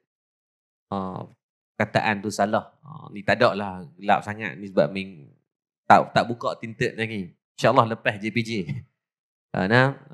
Beza juga Ustaz. Jangan tersama. Penat pakai produk putih ni. Baik, bila sebut tentang pecah belah, ada satu hadis yang Nabi SAW sebut. Nabi kata, la yadkhulul jannah khati'un rahimahu. Tidak akan masuk ke dalam syurga orang-orang yang memutuskan hubungan silaturahim. Maka silaturahim ini adalah satu benda yang besar yang perlu di antara saya dan tuan-tuan ambil berat dan cakna. Tuntas dalam perbincangan kita kena faham di dunia hari ini kita ada sekitar 23.6% umat Islam dalam World Population 2022. Dalam tahun 2020 kita ada 23.6% umat Islam di seluruh dunia. Daripada 7.6 bilion, maka kalau kita bahagikan daripada 20% itu, kita ada sekitar 1.6, 1.5 bilion umat Islam. 1.7 bilion lebih kurang. Kita genap dengan bundarkan dia. Sepatutnya umat Islam bersatu dan kuat. Tetapi apabila dasar pecah dan perintah yang telah diamalkan sejak jatuhnya kerajaan Uthmaniyah, kerajaan Abbasiyah, maka bila jatuhnya kerajaan Islam ini, maka dasar penjajah yang dibawa, kalau kita belajar dalam buku sejarah tingkatan 4, tingkatan 5, dipanggil pecah dan perintah. Dipecahkan kita dalam sektor negeri, dipisahkan kita juga dalam pecahan negara. Kalau di Malaysia dipecah, kita tengok umat Islam di Malaysia bergaduh kadang-kadang benda yang simple ya, pasal bola. Kedah JDT bergaduh, kelai tu kira sampai tak boleh jumpa lah perasan. Gaduh sebab apa? Gaduh sebab sokong negara asing-asing. Leng-leng. Dia minat La Liga, yang ni minat EPL, bergaduh juga. Yang sepatutnya sukan itu untuk menyatukan, tetapi jadi pecah belah kita hari ni. Tuan-tuan suruh bincang dalam bab politik lagi, ni baru habis ni. Hak jari ni tak habis lagi ni, hitam ni. Dakwat ni tak habis lagi. Kali ni dia pakai dakwat jenis apa, tak haram, tak hilang. Sebulan ni, ikhlas tunggu. Undi ni. Baru sebulan selepas pilihan raya, cuba tengok bagaimana, ya Allah Rabbi, budaya. Maki peringkat kawan ni, yang ni buka aib kawan ni. Yang bawa kerugian kepada siapa? Umat Islam. Bukti dia je, tengok. Kerusi di parlimen. Banyak kerusi-kerusi yang sepatutnya Islam menang, tapi orang bukan Islam menang. Dan fakta menunjukkan kebanyakan kerusi yang apabila orang bukan Islam menang, maka payah untuk dapat balik. Sebab apa? Kita lah pecah belah. Kita pecah belah. Sedangkan Nabi pesan dah dalam bab pecah belah ni hati. Nabi kata apa? Nabi kata sayusibu ummati daul umami. Umat aku nanti habis. Mereka ni akan kena dengan penyakit umat terdahulu. Nabi kata ala asyaru wal bataru wat takasur wat tanajus fid dunya wat tabakhut wat tahasud hatta yakuna al bakhyu. Yang kelima dan keenam Nabi kata apa? Wat tabakhut akan tertanam dalam perangai umat manusia akhir zaman itu penyakit yang membenci mereka. Berkelahi segala bentuk benda daripada soal mazhab, dalam soal fahaman politik, dalam soal ekonomi, dalam soal sukan, malah dalam fashion pun bergaduh. Sebab tu tuan-tuan dirahmati Allah Subhanahu wa taala. Almarhum Syekh Fahmi Zamzam, yang ni saya tanya sendiri. Tahun 2015 sebelum balik Malaysia, Syekh Fahmi Zamzam datang ke Mesir, dia buat lama daurah kitab. Alhamdulillah waktu tu Allah izinkan saya dapat. Sebab saya bukan macam Ustaz Dayak, saya pergi, saya tabi' isteri. Saya ikut isteri. Isteri saya duduk di Azhar, jadi saya ikut dia, jadi saya masuk kelas bahasa, pergi kelas ma'had, buat Quran. Jadi ada banyak masa. Isteri saya kelas macam biasa di Azhar, saya banyak waktu yang bila kebetulan Syekh Fahmi Zamzam datang, diberikan ruang untuk saya berkhidmat dengan dia sepenuh waktu tu. Dan sebelum almarhum balik ke Malaysia, balik ke Indonesia ketika tu, saya ingat lagi saya tanya soalan ni dengan dia. Dia kata, Syekh, nanti bila balik Malaysia, banyak benda-benda yang kita akan jumpa dari isu khilafiyah, bab-bab khilaf. Bertembung dengan bab-bab khilaf ni, bab rakaat tarawih. Tunggu tuan-tuan ni nak main awal bulan lagi, bergaduh bab Isra' Mi'raj, bergaduh bab bilangan semayang tarawih banyak mana. Dia bakal main. Bergaduh bab mu'asyarah lepas dah hari tu. Dan benda itu akan berulang, mungkin sampai berlakunya kiamat. Maka bila tanya pada Syekh Fahmi Zamzam, bila dalam bab khilaf Syekh Fahmi Zamzam, tuan-tuan dengar dan tolong ingat. Bukan pesanan saya cuma menyampaikan apa yang almarhum Tuan Guru pesan, agar mudah-mudahan pesanan tu beliau dapat pahala di sana, kita dapat manfaat untuk kita betulkan balik mungkin kekurangan dan kesalahan kita. Syekh Fahmi Zamzam dia pesan apa? Dia kata apabila bertembung dengan dua khilaf ataupun khilaf yang lebih. Khilaf ni maksudnya tidak ada kesepakatan. Maka apabila bertembung dengan perkara khilaf, Syekh Fahmi Zamzam kata jangan pernah diikat dengan simpul mati. Jangan pernah diikat dengan simpul mati. Sebab apa? Sebab mungkin kamu betul, dia pun betul. Mungkin kamu salah, dia salah. Mungkin salah seorang kamu betul. Yang nak menentukan bukan kita di dunia. Mahkamah Allah yang paling benar nak verify, nak claritikan kejelasan siapa betul dan siapa salah. Kita hanya dengan keilmuan yang kita ada, kemampuan akal berfikir, ada batas dan limitnya. Maka daripada memilih untuk kamu bergaduh, maka belajarlah untuk kamu berlapang dada. Seperti mana tuan-tuan tengok, tuan-tuan, botol mineral ni tuan-tuan, daripada sudut pandang tuan-tuan ada sifat yang tuan-tuan boleh gambarkan. Yang pertama, sudut pandang tuan-tuan sama dengan saya sekarang. Kita boleh jelaskan, okey, sifat botol ni panjang. Ada stiker kat tengah. Dan air dia jernih, transparent. Jelas, itu pandangan kita. Saya dan tuan-tuan melalui sudut pandangan yang sama. Tiba-tiba ada seorang hamba Allah, dia kata, hampa semua salah. Dia kata, mana ada? Dia kata, tak nampak pun sifat dia panjang. Kita kata, pelik dah. Dia ni tak ayak ketum, pil kuda pasal ni. Sarapan pagi tadi. Dia kata, hang biar betul. Dia kata, tak ada. Tak nampak sifat panjang pada botol pun. Yang kedua, dia kata, tak nampak pun stiker. Kita kata, ada stiker ni, Ice Mountain ni. Tak ada. Dia kata, yang dia nampak, cuma bulat kecil warna putih. Kita kata, mana dia ni? Sesat mana ni? Ni bid'ah dolalah ni. Sedangkan tuan-tuan, nampak jelas tak yang tu? Sifat dia panjang, nampak tak? Nampak. Transparent ayak, nampak tak? Nampak. Stiker biru, nampak tak? Kalau tak nampak 2 Jumaat, tuan-tuan. Kita nampak. Maka jumhur dalam kalangan kita, kesepakatan dalam kalangan kita meletakkan bahawa ijma' kita setuju ni, mengatakan bahawa sifatnya sama, panjang, transparent dan juga stiker. Dan kita kata dia salah. Dan kita akan membenarkan kalam kita bergaduh. Padahal tuan-tuan, dia betul, kita betul. Tuan-tuan cuba tengok daripada sudut ini nampak apa pula? Nampak apa? Tuan-tuan nampak sifatnya masih panjang? Tak. Saya tengok daripada sini, tak nampak panjang dah. Nampak bulat kecil je. Stiker nampak tak? Tak nampak dah. Objek yang sama, sudut pandang yang berbeza telah pun membuktikan bahawasanya perspektif itu berubah. Tuan-tuan dengan cara background pendidikan tuan-tuan, saya dengan cara background pendidikan saya, Ustaz Hidayat dengan cara pendidikan beliau, maka jangan jadikan ia sebagai sumber untuk menghalalkan pecah belah ini. Mungkin dia betul, dia pun betul, dia nampak betul, sudut pandang dia nampak satu ya. Maka dia akan mempertahankan dengan apa yang dia nampak. Dan ini yang sedang berlaku. Ini kira dia je betul, orang lain semua salah. So kata dalil yang dia tak jumpa, kira benda orang buat tu kira haram dan perkara yang bid'ah. Kenapa nak buat macam tu? Awal kita ni baca macam Imam Syafi'i ke? Kita baca tu macam Syekh Al-Jum'ah. Tuan-tuan, sampai puluhan ribu buku yang beliau baca ketika hidup ni. Bukan cerita orang yang dah mati tak. Ni cerita dia hidup ni pun puluhan ribu buku telah pun dia baca.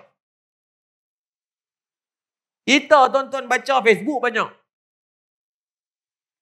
Kalau kata kita unlock achievement ni, rasa tahun ni dah masuk lagi berapa hari nak masuk tahun baru ni, saya perasan dalam kalangan kita ni, purata kita, tak ada pun yang menghabiskan 3 ke 5 buku dalam setahun. Saya rasa, termasuk saya lah kot mungkin. Beli buku tu sudah cerita lah pesta buku dekat PWTC baru ni, tuan-tuan beli lori buku buat balik. Bacanya belum. Tiba-tiba kita kerja nak salahkan orang. Maka sebab tu adab dalam berkhilaf jangan pernah diikat dengan simpul mati. Belajar untuk berlapang dada. Mungkin apa yang kita tengok orang buat itu adalah dalil yang mungkin belum pernah kita jumpa yang boleh kita cari. Takut tuan-tuan tengok pecah belah hari ni. Allahu Rabbi. Kemarin dulu program dengan Dr. Taufik. Parlimen Sungai Petani kan. So dia kata bapak dia speaker lah ni. Oh dia kata dalam parlimen kalau kita tengok minggu pertama rasa malu no kalau kita tengok bagi kita ni tengok Allah kalau ni lah panggil ahli parlimen. Bukan semua ada selitir kecil yang dalam parlimen maki beruk, maki sebut perkataan-perkataan yang tak sepatutnya. Sedangkan patut dasar mereka ini adalah memikirkan soal untuk memperbaiki yang lebih baik dari segi ekonomi yang teruknya, kadar OPR yang semakin tinggi. Inflasi tahun ini tuan-tuan naik sampai 4.8%, yang paling buruk dalam sejarah. Indeks harga pengguna disebut dengan IHP. Mendadak naik sehingga akan membuatkan semua inflasi berlaku dalam bab pengangkutan, dalam bab rumah, dalam bab makan, dalam bab food security, dalam semua aspek meningkat. Tiba-tiba kita masih duduk di medium yang paling sepatutnya menjernihkan keadaan ekonomi, bergaduh pula. La haula wala quwwata illa billah. Sebab tu ni kita sebagai orang biasa ni lah, kita satukan dulu. Letakkan perbezaan itu sebelah, cari titik kesamaan. Paling common Allah izinkan di antara saya dan tuan-tuan adanya kalimah la ilaha illallah Muhammad Rasulullah. Pegang yang tu. Paling common yang tu kita ada. Yang lain cuba connect the dot. Cari titik kesamaan untuk ada ruang untuk kita belajar adab berkhilaf. Kalau dok tuan-tuan kita termasuk dalam hadis yang Nabi sebut tadi, tidak akan masuk ke dalam syurga khati'un rahimahu, orang-orang yang memutuskan hubungan silaturahim. Dan yang keenam Nabi kata tadi apa? Lepas wat tabakhut wat tahasud hatta yakuna al-bakhyu. Penyakit yang akan datang kepada umat aku adalah penyakit hasad dengki yang akan bawa kepada pecah belah. Dan yang inilah yang cukup bahana sekali. Perangkaan tuan-tuan tahu tak, disebabkan hasad dengki, orang buat jalan-jalan sihir ni cukup tinggi. Sehingga akan enigmen yang terbaru pada bulan Oktober yang lepas, dalam DUN Terengganu telah membenarkan Seksyen 33 berkaitan sihir ataupun santau ataupun ilmu hitam ini untuk digazetkan sebagai satu bentuk perundangan yang ada undang-undang yang akan dibalas. Sebab dia benda tu bersifat benda tak nampak, jin, iblis, setan ni benda yang tak nampak, benda yang khaib. Tapi alhamdulillah sekurang-kurangnya Mahkamah Syariah di Terengganu telah mula untuk membenarkan Seksyen 33 ini untuk digubal dan ditambah baik agar ada denda yang kalau dibuktikan bersalah, maka akan ada takzir ataupun balasan denda kepada orang yang terlibat. Saya terlibat dalam dunia perubatan Islam. Saya buka satu pusat perubatan Islam di Kuala Ketir. Tak ada cas bayaran apa-apa. Saya tulis buku, dah 2 buku berkaitan sihir. Tak jual buku tu. Tuan boleh ambil secara percuma je. Pergi kat website kami ambil cuma. Sebab saya bercakap atas KPC, saya kena teruk sihir. 2 bulan tak boleh tidur. Ayah anda pernah main ziarah saya waktu tu kurih tuan-tuan. 2 bulan tak boleh tidur. Kaki rasa terbakar setiap malam. Berat badan daripada 70, waktu tu turun sampai tinggal 50. Kalau tengok, ya Allah, macam isap gam dah. Isteri saya lagi lah, kesian. Allah bagi ujian ke atas dia waktu dalam ujian sihir kena teruk tu. Dia duduk cakap dengan saya dalam bilik. Lama sembang, 10-15 minit sembang. Dia keluar dekat ruang tamu. Saya waktu tu patah kaki dengan patah tangan. Secara teknikal tak boleh berjalan. Dia keluar kat ruang tamu, tengok saya duduk kat ruang tamu. Dia kata, abang, bila pula dah main kat depan? Saya kata, tak, saya duduk di depan daripada tadi. Dia masuk dalam bilik, 15 minit sembang tu tak ada dah. Sampai peringkat jelmaan yang macam tu. Ui, sakit otak tuan-tuan. Dan berlama. Saya pergi belajar. Belajar bukan untuk merawat. Saya tak rawat orang. Sampai hari ni saya tak rawat orang. Tapi kalau tuan-tuan tanya, bolehlah. Saya tulis buku berkaitan tu. Pengalaman dan cara untuk nak mengenal pasti. Macam mana cara dalam, contoh tuan-tuan bila mimpi yang pelik-pelik. Jatuh di tempat yang tinggi. Mimpi kena liga binatang buas. Mimpi terima budak. Dukung budak. Mandikan budak. Susukan budak. Maka tu biasa alamat yang Allah bagi. Ibn Sirin mengarang kitab khas berkaitan tafsir dalam bab mimpi. Dan Allah sebut dalam Quran, wajib beriman dengan alam ghaib walaupun benda barang kita tak nampak. Cuba usahakan. Banyak tuan-tuan dalam fakta dalam bab sihir ni, banyak yang pelik-pelik. Kes yang dulu tak pernah jumpa. Kes ibu sihir anak. Anak kandung dia boleh sihir sebab cemburu kepada menantu. Dan dalam sihir tu memang mak tu mengaku untuk nak bagi dia mati. Kemarin ada satu kes. Sahabat-sahabat saya pergi di Pantai Timur. Mak ni kata, punya ego mak ni dia kata apa? Aku tak reda kan setiap daripada susu yang telah aku bagi kepada hampa. Nampak sihir ya tuan. Sampai beringkat, sumpah menyumpah anak-anak. Takut kita dengan landscape perubahan akhir zaman itu manusia akan cuba buat. Yang tadi Al-Fadhil ayah anda kita kongsi. Patutnya seorang suami takkan mendakwa isteri. Tapi berlaku akhir zaman ini. Seorang ibu mendakwa anak, itu benda yang bertentang dengan fitrah. Ibu ni, dia akan pertahankan anak, hatta dengan nyawa dia. Tapi akhir zaman tidak. Pening kita. Ibu ni siap mengaku, jelas-jelas kata, saya sihir anak, biar dia mati Ustaz. Dia nak utamakan sangat isteri dia, biar dia rasa. Anak tu main dalam keadaan yang dah tak boleh buat apa. Makan pun tak boleh. Oh, kering dah. Dia kata makcik, kalau makcik tak maafkan dia di dunia, dia akan terlepas dan mati dalam keadaan dikira sebagai mati syahid. Tapi makcik ni, Nabi kata, ala unabbiukum bi akbaril kabairi salasan. Dosa yang Allah tak ampun sampai bila-bila. Isyraku billah, syirik kepada Allah. Terlibat dengan sihir, santau semua ni, syirik kepada Allah. Bukan perbuatan yang biasa-biasa. Selama-lamanya dihumbat dalam neraka, tidak ada pengampunan di sisi Allah. Jangan buat main. Lepas tu saya pesan, kalau siapa-siapa yang ada terlibat dengan benda ni, taubat pada Allah. Better late than never. Banyak sangat. Yang terbaru tuan-tuan, dia boleh buat iklan guna FB ad tu, nak sihir orang. Ada orang yang bila dia belajar ilmu hitam ni tuan-tuan, dia perlu objek untuk dihantar. Maka dia akan offer secara percuma untuk sihir santau orang. Hati-hati akhir zaman ni. Kalau dulu kita tengok orang sihir melalui gambar, orang sihir melalui baju, orang sihir melalui kuku, orang sihir melalui rambut. Nabi kena sihir daripada apa? Allah. Nabi kena sihir melalui rambut. Nabi kena sihir. Tuan-tuan baca di antara asbabun nuzul surah Qul a'udzu birabbil falaq dan Qul a'udzu birabbin nas. Kisah tentang bagaimana Nabi disihir lebih daripada 40 hari. Aisyah kata, aku melihat keadaan Nabi sampai ke semayang Nabi pun, Nabi tak ingat bilangan rakaat. Nabi malam-malam sampai Nabi bercakap ketika tidur. Sehinggalah Allah Subhanahu wa taala menurunkan 2 daripada surah ini sebagai asbab untuk penyembuhan. Sebab tu kalau tuan-tuan sebelum tidur cuba amalkan daripada surah Falaq dan surah An-Nas. Guru saya pesan waktu mana yang paling baik nak baca surah ni, baca ketika semayang asar. Sebab semayang asar tu di antara waktu nak berubah. Kalau kita pergi ke malam, alam sana nak pergi ke siang. Berusahakan waktu asar tu baca rakaat pertama qul a'udzu birabbil falaq, rakaat kedua baca qul a'udzu birabbin nas sampai habis. Qasad dalam hati minta Allah bagi perlindungan sepanjang hari kita daripada gangguan-gangguan makhluk halus ini. Mudah-mudahan insya-Allah. Banyak tuan-tuan dia main hak pelik-pelik ni. Takut kita tengok. Nabi kena sihir, maka tak akhir zaman ini dia main satu zaman dan R&D itu berlaku. Dulu kita ajak pagar rumah dengan izin Allah. Di antaranya apa? Tuan-tuan di rumah baik elok ada pokok apa? Pokok bagi tanamlah pokok daun, pokok bidara. Pergi cari dekat nursery hak kecil-kecil pun tak apa. Pokok bidara disebut dalam hadis di antara benda yang makhluk halus dia tak suka. Dia tidak membunuh tapi sifat dia tak suka. Dia tak suka. Macam nyamuk tuan-tuan, dia bukan tak suka asap. Dia tak suka benda ada satu jenis daun yang dimasukkan dalam ubat nyamuk itu, maka bila dibakar tu nyamuk dia akan jadi tak selesa, maka dia akan lari. Maka sama jin, iblis, setan ni ada benda-benda yang dia tak suka. Macam manusia, ada manusia dia tak suka dengan lipas. Dia nampak lipas tuan-tuan, dia tu tak boleh buat bincang. Ada orang yang benda dia tak suka. Iblis, setan, jin ni kebiasaannya dia tak suka dari segi bidara. Dia tak suka apa lagi? Garam.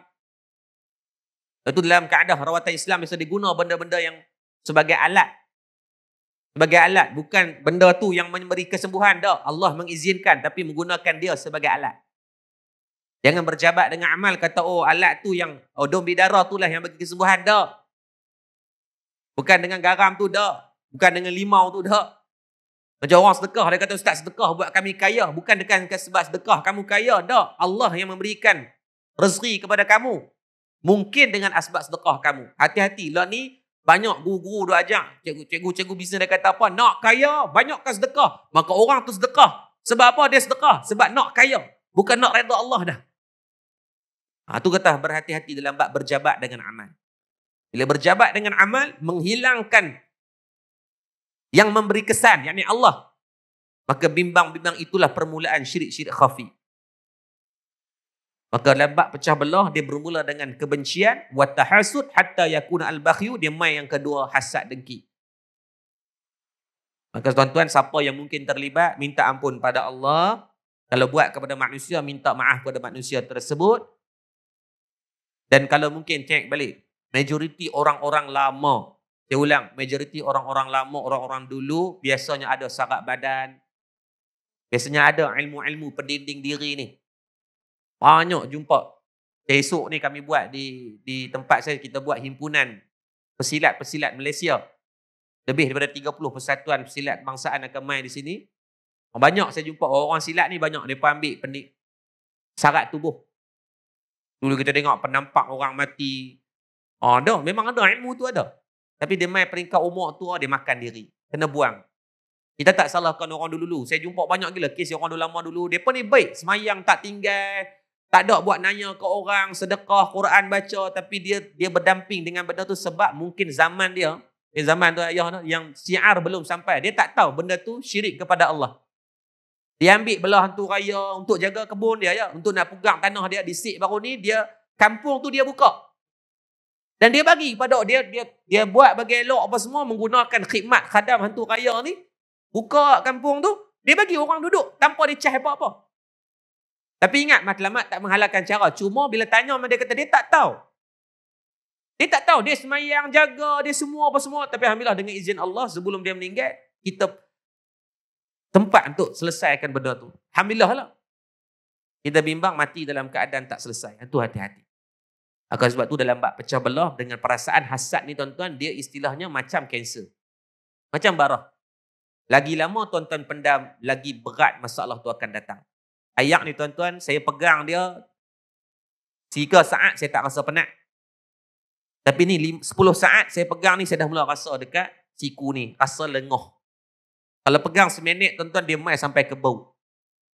Bila lagi lama saya pegang, walaupun objek ini ringan, yang kecil itu akan memberikan mudarat yang besar pada tubuh. Begitulah juga perasaan benci dan hasad dan pergaduhan, perbalahan, pecah belah ini. Dia jadi ketagihan. Sampai peringkat kita seronok untuk melihat orang lain jatuh, maka itu dah mula masalah hati. Tuan-tuan gembira tengok orang sakit. Tuan-tuan seronok tengok dia gagal perniagaan. Tuan-tuan happy bila masalah rumah tangga dia cerai-berai. Hati-hati itu bermulanya masalah hati. Sebab tu dengan yang sedikit itu buanglah. Saya bercakap yang saya yakin saya pun ada orang yang orang tak suka kat saya pun ada tak suka kat orang, tapi belajar memaafkan. Aisyah kata yang kata Rasulullah ini wala yajzi bi sayyi'atin sayyi'ah walakin ya'fu wa yasfahu. Nabi tidak akan membalas kejahatan dengan kejahatan, Nabi akan memaafkan. Martabat paling baik dalam bab kehidupan, dalam akhlak yang mulia adalah memaafkan orang walaupun kita tak salah dengan dia.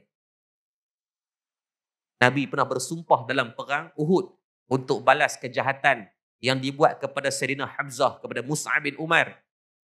Mereka belah dadanya, potong telinga, potong lidah, potong hingga kan tidak menampakkan sifat fizikal sahabat-sahabat Nabi yang syahid. Nabi bersumpah untuk balas kejahatan mereka ini dengan kejahatan. Allah turunkan ayat Al-Quran menegur Nabi SAW sehingga kan Nabi tebus balik sumpah tadi dengan membebaskan hamba.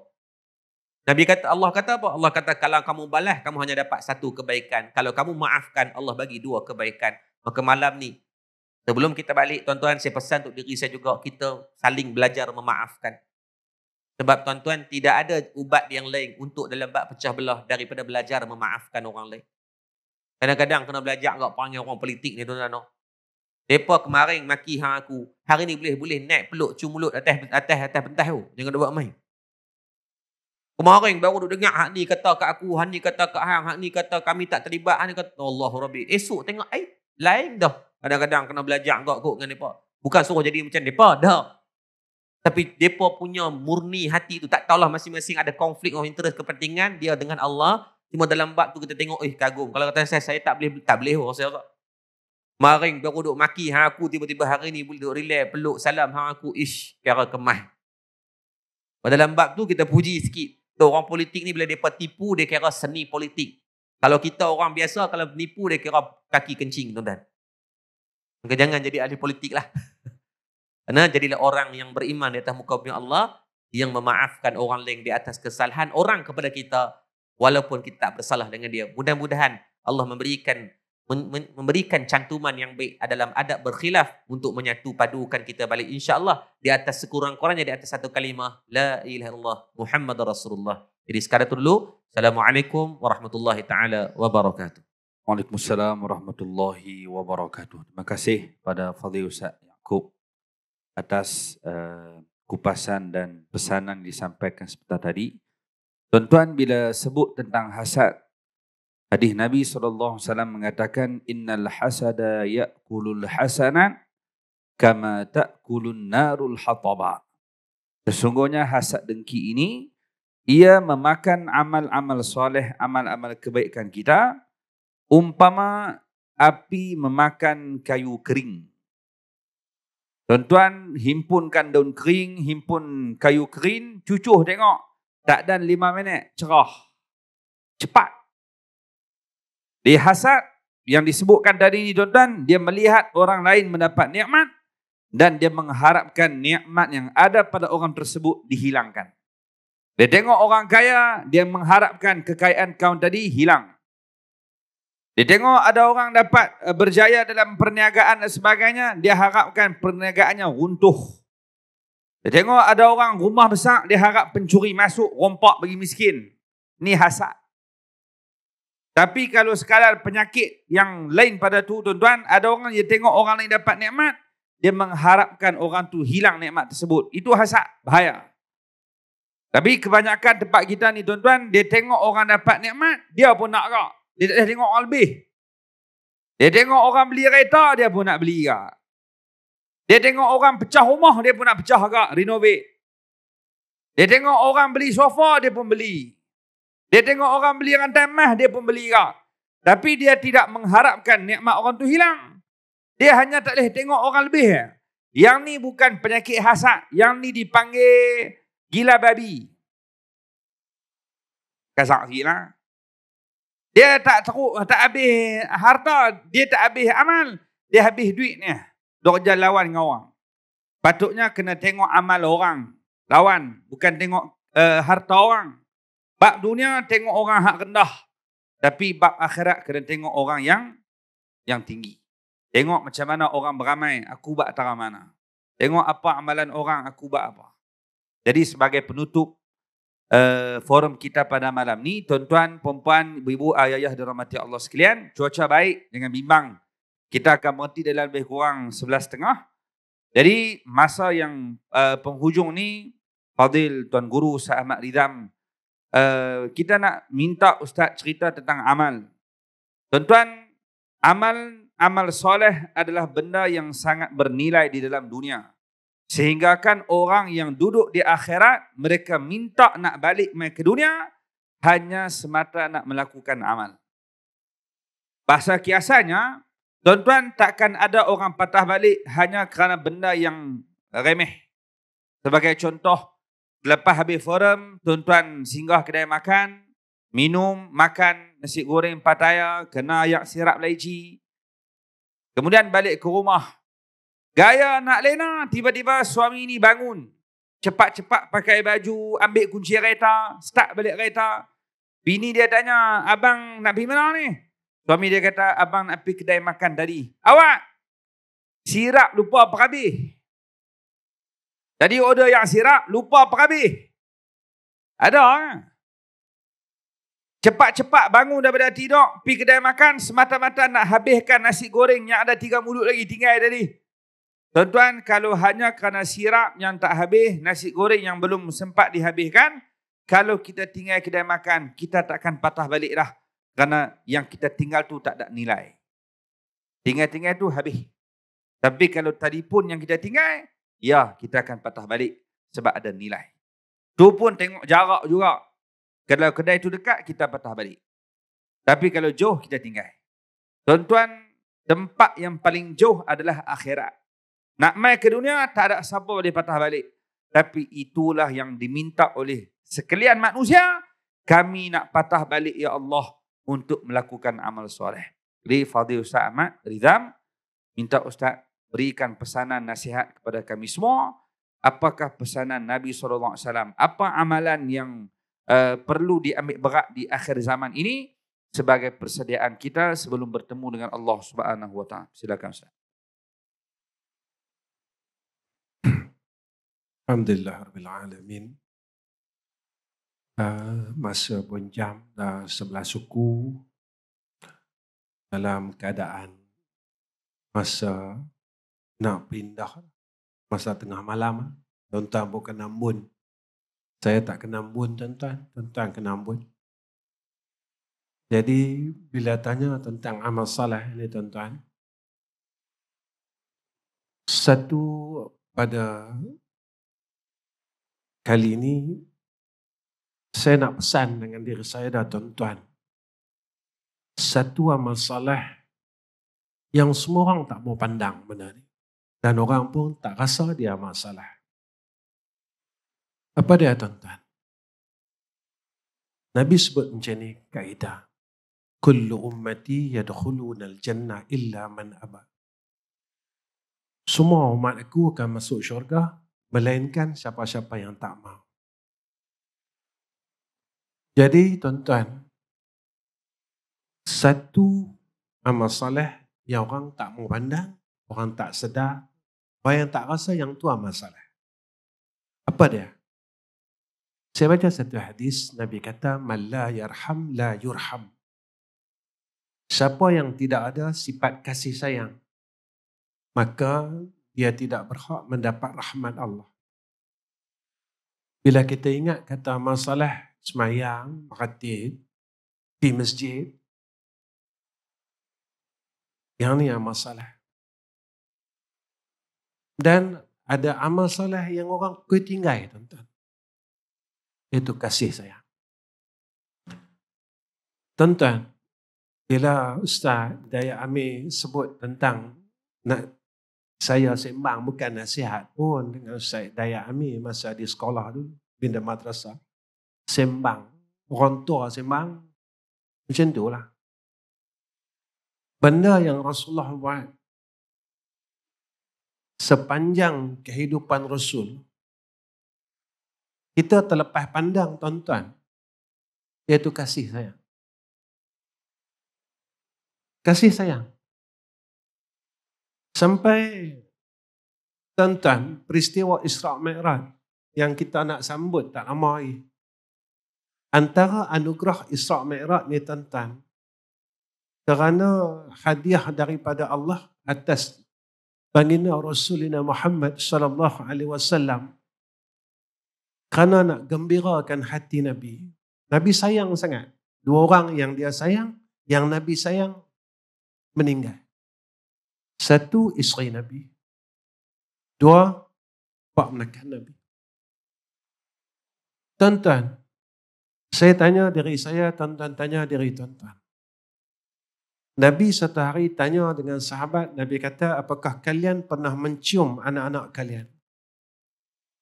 Dia menjawab, kami tidak mencium mereka. Rasulullah kemudian bersabda, saya tidak mampu menjadikan rasa kasih sayang di hatimu jika Allah Azza wa Jalla telah mencabut daripada hatimu. Hadis riwayat Bukhari dan Muslim. Ketika akhir-akhir ini tuan-tuan, ramai orang mesej saya, Ustaz, saya baru kahwin 4 bulan, tapi isteri saya minta cerai. Orang perempuan mesej saya, kebanyakannya tuan-tuan, keberkatan di dalam keluarga ini mula diangkat oleh Allah. Allah angkat keberkatan dalam keluarga ni seolah-olah telah diangkat oleh Allah. Kahwin 2 tahun cerai.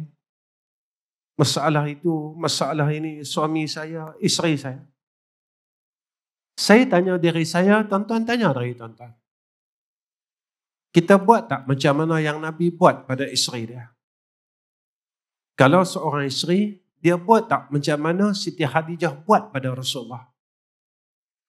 Kalau seorang suami, dia buat tak macam mana yang Rasulullah buat kepada isteri dia? Kalau seorang anak, dia buat tak macam mana Rasulullah buat kepada anaknya, Siti Fatimah?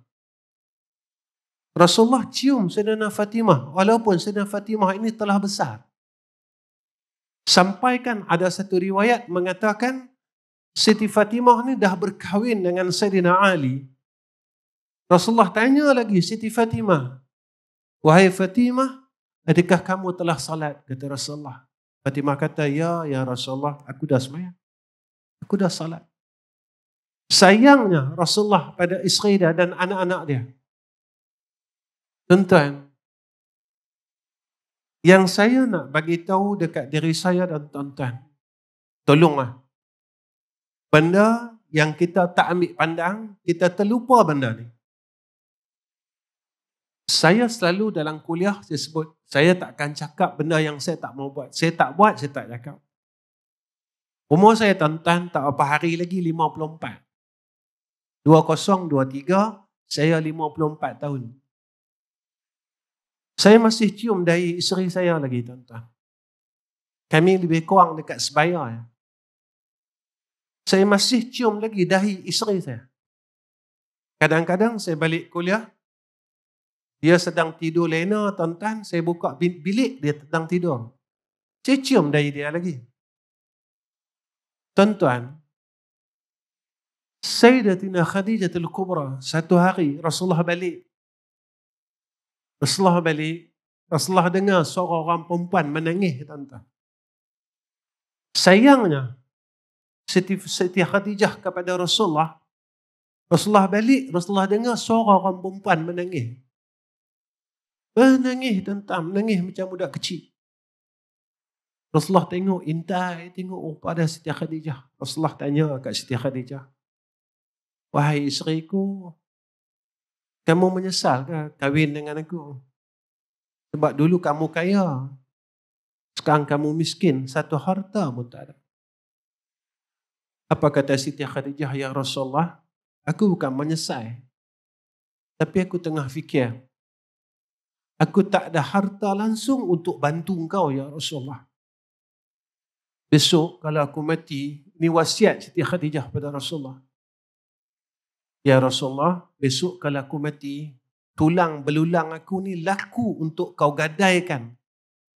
Dan duit tu kau dapat daripada kau gadaikan tulang belulang aku ni, ya Rasulullah, gunakan untuk jalan Allah. Sampai sayangnya Siti Khadijah pada Rasulullah sampai tahu tu, tuan-tuan. Sebab itu, kenapa apa yang kita buat sekarang masalah terlalu banyak? Masalah itu, masalah ini. Tuan-tuan, kita ada duit lah. Kita tengok bulan 11, bulan 12, rakyat Malaysia pergi umrah berapa puluh ribu orang. Allah bagi kita duit, tuan-tuan. Allah bagi kita kereta baru. Tapi Allah angkat kasih sayang dalam diri kita. Tuan-tuan, bila hari terakhir kita cium anak perempuan kita? Bila hari terakhir kita cium anak laki-laki kita? Saya sampai sekarang, saya cakap dengan anak laki saya, abang, ayah sayang abang. Kakak, ayah sayang kakak. Anak perempuan saya sekutuan yang sulung 33 tahun. Saya peluk anak perempuan saya lagi. Menantu saya, tuan-tuan, umur dia 22 tahun yang perempuan. Saya peluk dia macam mana anak perempuan saya dan saya cium dahi dia. Sebab apa?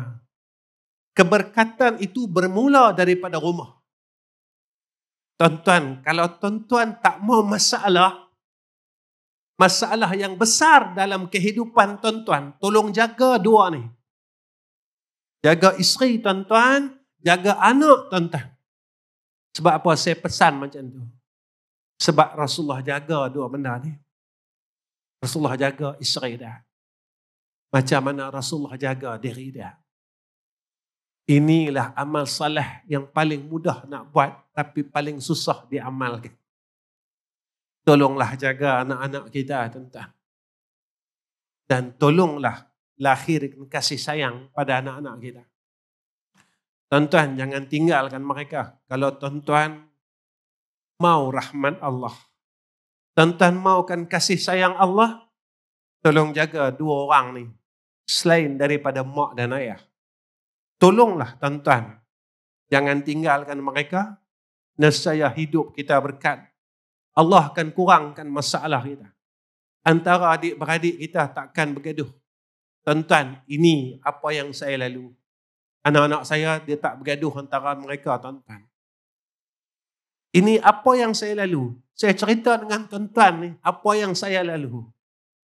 Tuan-tuan, anak kami, tuan-tuan, kadang-kadang dia heran, dia tanya, adik-adik saya tanya dengan saya. Ya, abang, dia kata, sepanjang abang kahwin, bila abang bergaduh dengan kakak? Sampai mereka tanya, bila kami bergaduh? Mohong lah tuan-tuan, kalau tak pernah bergaduh, mohong lah. Tapi sampai adik-beradik saya tak tahu yang kami bergaduh. Sebab apa? Masalah akan ada. Tapi Allah akan permudahkan masalah. Tuan-tuan, sebagai seorang isteri, saya nak bagi tahu yang ni. Amalan isteri saya. Tiap-tiap hari, dia akan minta maaf dengan saya. Tak pernah tinggal, tuan-tuan. Kami dah berkahwin 34 tahun. Dia tak pernah tinggal, tiap-tiap hari, dia akan salam saya, dia akan peluk saya, dia akan cakap, bang, saya minta maaf, zahir batin. Setiap hari, tuan-tuan. Setiap hari. Tuan-tuan, pada muslimat yang ada di depan saya ni, tolonglah. Jangan kata saya tak ada salah pun. Tak perlu tunggu ada salah untuk kita minta maaf. Dan seorang suami, tolonglah tunjukkan kasih sayang pada isteri-isteri kita. Mereka bukan mau duit, tuan-tuan. Duit ni perlu. Mereka bukan mau telefon. Kalau kita ada duit, kita ada kereta mewah, kita ada rumah yang besar, tetapi di dalam hati kita kosong dengan kasih sayang, duit tak guna, tuan-tuan. Kereta tak guna, rumah tak guna. Saya jumpa insan-insan ini. Mereka yang hilang kasih sayang. Mereka yang hilang kasih sayang seorang isteri. Mereka yang hilang kasih sayang seorang suami. Mereka yang hilang kasih sayang seorang anak. Tuan-tuan, bahu ini pernah menyanda akan wajah-wajah yang hilang kasih sayang tersebut. Bahu ni, tuan-tuan, pernah basah dengan air mata mereka semua, tuan-tuan. Yang mengadu dengan saya, Ustaz, saya ada duit, tapi saya hilang isteri saya. Ustaz, saya ada duit, tapi saya hilang anak-anak saya. Tuan-tuan, kalau tuan-tuan ada duit, tapi tuan-tuan hilang isteri tuan-tuan, apa guna tuan-tuan? Tuan-tuan ada duit, tapi tuan-tuan hilang anak tuan-tuan, apa guna duit tuan-tuan? Sebab itu, jika Allah beri pilihan kepada saya antara duit dan isteri saya akan pilih isteri saya. Jika Allah beri pilihan kepada saya antara duit, harta dan anak-anak dan cucu saya akan pilih anak-anak dan cucu saya. Sebab mereka adalah harta kita dunia dan akhirat. Tuan-tuan, orang tua-tua dulu didik kita. Kalau dia jumpa kita, dia tanya tak, duit hang banyak mana? Dia tanya, anak banyak mana? Cucu ramai mana? Dia, tuan-tuan. Yang ni kata kita. Sebab itu, hadis tentang apabila mati anak Adam, Nabi sebut kat kita, selain sedekah jariah, ni kata. Ilmu manfaat, ni kata, tuan-tuan. Ketiga, Nabi ingat kat kita. Anak yang mendoakan mak ayah dia. Tuan-tuan, anak-anak kita ni harta kita. Mulai daripada malam ni, saya serulah diri saya dan tuan-tuan. Tolonglah sayangkan isteri dan anak-anak kita. Inilah amal yang orang mula tinggalkan. Tolonglah peluk isteri dan anak-anak kita. Tuan-tuan, tolonglah cium isteri dan anak-anak kita. Tolonglah tuan-tuan, berikan kasih sayang kepada mereka. Kalau kita maukan kasih sayang mereka kembali kepada kita, tak rugi pun. Ingat tuan-tuan, dalam hidup kita sayang ke isteri dan anak-anak kita, tuan-tuan akan rasa selepas kematian tuan-tuan. Saya nak tanya tuan-tuan, sebelum saya tutup pada akhir perkataan, pasal apa kita semua sayang ke Rasulullah? Tuan-tuan, pasal apa kita pergi makam Rasulullah, kita akan menangis di hadapan Nabi? Tuan-tuan, pasal apa bila kita sebut nama Rasulullah, kita akan nangis, kita akan teresak-esak, kita akan sedih? Pasal apa kita sayang sangat kat Nabi? Kita tak pernah jumpa pun Nabi Muhammad. Kita tak pernah tengok pun rupa Nabi Muhammad. Kita dengar cerita ya. Pasal apa kita sayang sangat kat Nabi, tuan-tuan? Tuan-tuan, pasal apa? Pasal apa kita sayang kat Nabi? Nabi kita tinggalkan kita 1400 tahun. Tak pernah jumpa pun, tak pernah tengok pun. Kita melalui hadis saja. Kenapa kita sayang sangat? Pergi Raudah, pergi Madinah, sampai kubur Nabi, kita bagi salam. Assalamualaikum ayuhan Nabi wa rahmatullahi wa barakatuh. Semua orang pergi umrah, bagi salam saya, dia teriak. Pasal apa tuan-tuan? Satu aja jawapannya. Sebab masa Nabi hidup, Nabi cukup sayang kita. Kita tak lahir lagi. Nabi dah minta dengan Allah, ya Allah, tolonglah angkat bala yang besar-besar atas umat aku. Kita tak lahir lagi. Nabi dah sebut-sebut nama kita. Maka layaklah Nabi terima kasih sayang kita. Layaklah tuan-tuan. Tuan-tuan, sampai sekarang semua orang doakan Nabi. Ini pesanan saya. Kalau kita tak mau lepas kita mati, orang biar kita. Orang tak peduli dengan kita. Tolonglah sayangkan isteri dan anak-anak kita. Supaya besok kita dah pergi menemui Allah. Mereka tetap sayang kita. Tuan-tuan, Allah tu maha adil. Sebagai akhir perkataan saya kongsikan. satu perkara yang almarhum orang tua saya buat. Kami semasa almarhum hidup, tuan-tuan, almarhum ayah saya, tiap-tiap bulan dia akan panggil anak-anak dia, dia akan buat tahlil untuk arwah mak dan ayah dia dan makcik-makcik dia. Tuan-tuan tahu apa yang terjadi? Orang almarhum ayah saya dah meninggal 11 tahun. Selama 11 tahun ni, tuan-tuan, kami anak-anak, saya dah 13 orang adik-beradik, campur dengan ipar dan anak-anak menekan. Kami belum pernah lagi tinggalkan tahlil untuk almarhum mak dan ayah kami setiap bulan seperti mana yang almarhum buat. Tuan-tuan, apa yang saya nak bagi tahu tuan-tuan? Apa amalan yang tuan-tuan pernah buat dalam dunia masa tuan-tuan hidup? Allah akan balas selepas kematian tuan-tuan. Bila ditanya pada saya tentang amal saleh, maka amal saleh yang perlu kita baik pulih sekarang adalah kasih sayang. Tolonglah tuan-tuan, hari ini saya seru sebagai seorang kawan yang hadir pada malam ni, sebagai seorang sahabat, sebagai seorang saudara Islam, tolonglah pulihkan kembali kasih sayang di antara kita. Tolonglah jangan hancurkan kasih sayang yang telah dibina oleh Nabi kita 1400 tahun dulu. Jangan pecahkan kasih sayang ini. Jangan berkelahi dengan adik-beradik kita. Jangan berkelahi dengan mak kita. Jangan berkelahi dengan abang kita. Jangan berkelahi dengan kakak kita. Disebabkan harta dunia yang sikit sangat. Maka hari ini saya serulah, tuan-tuan, maka Rasulullah telah berkata dan pesan untuk kita.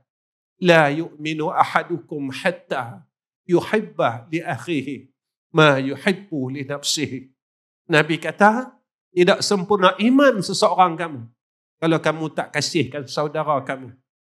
Saudara yang paling hampir dengan kita, adik-beradik kita, anak-anak kita, mereka ni adalah orang yang paling hampir dengan kita.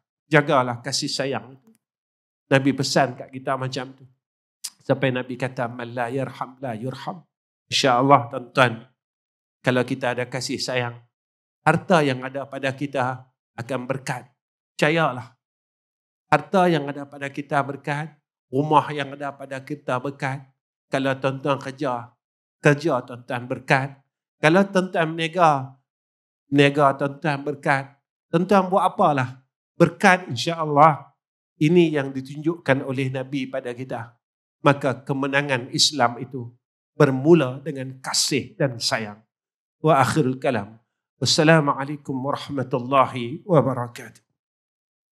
Terima kasih kepada Fadil Ustaz Ahmad Rizam atas kupasan yang diberikan seperti tadi. Tuan-tuan, puan-puan, ibu-ibu, ayah-ayah dan rahmat Allah sekalian, demikianlah apa yang disampaikan untuk kita berbekal persediaan kita untuk bertemu dengan akhir zaman berdasarkan pesanan-pesanan daripada Nabi kita Muhammad sallallahu alaihi wasallam.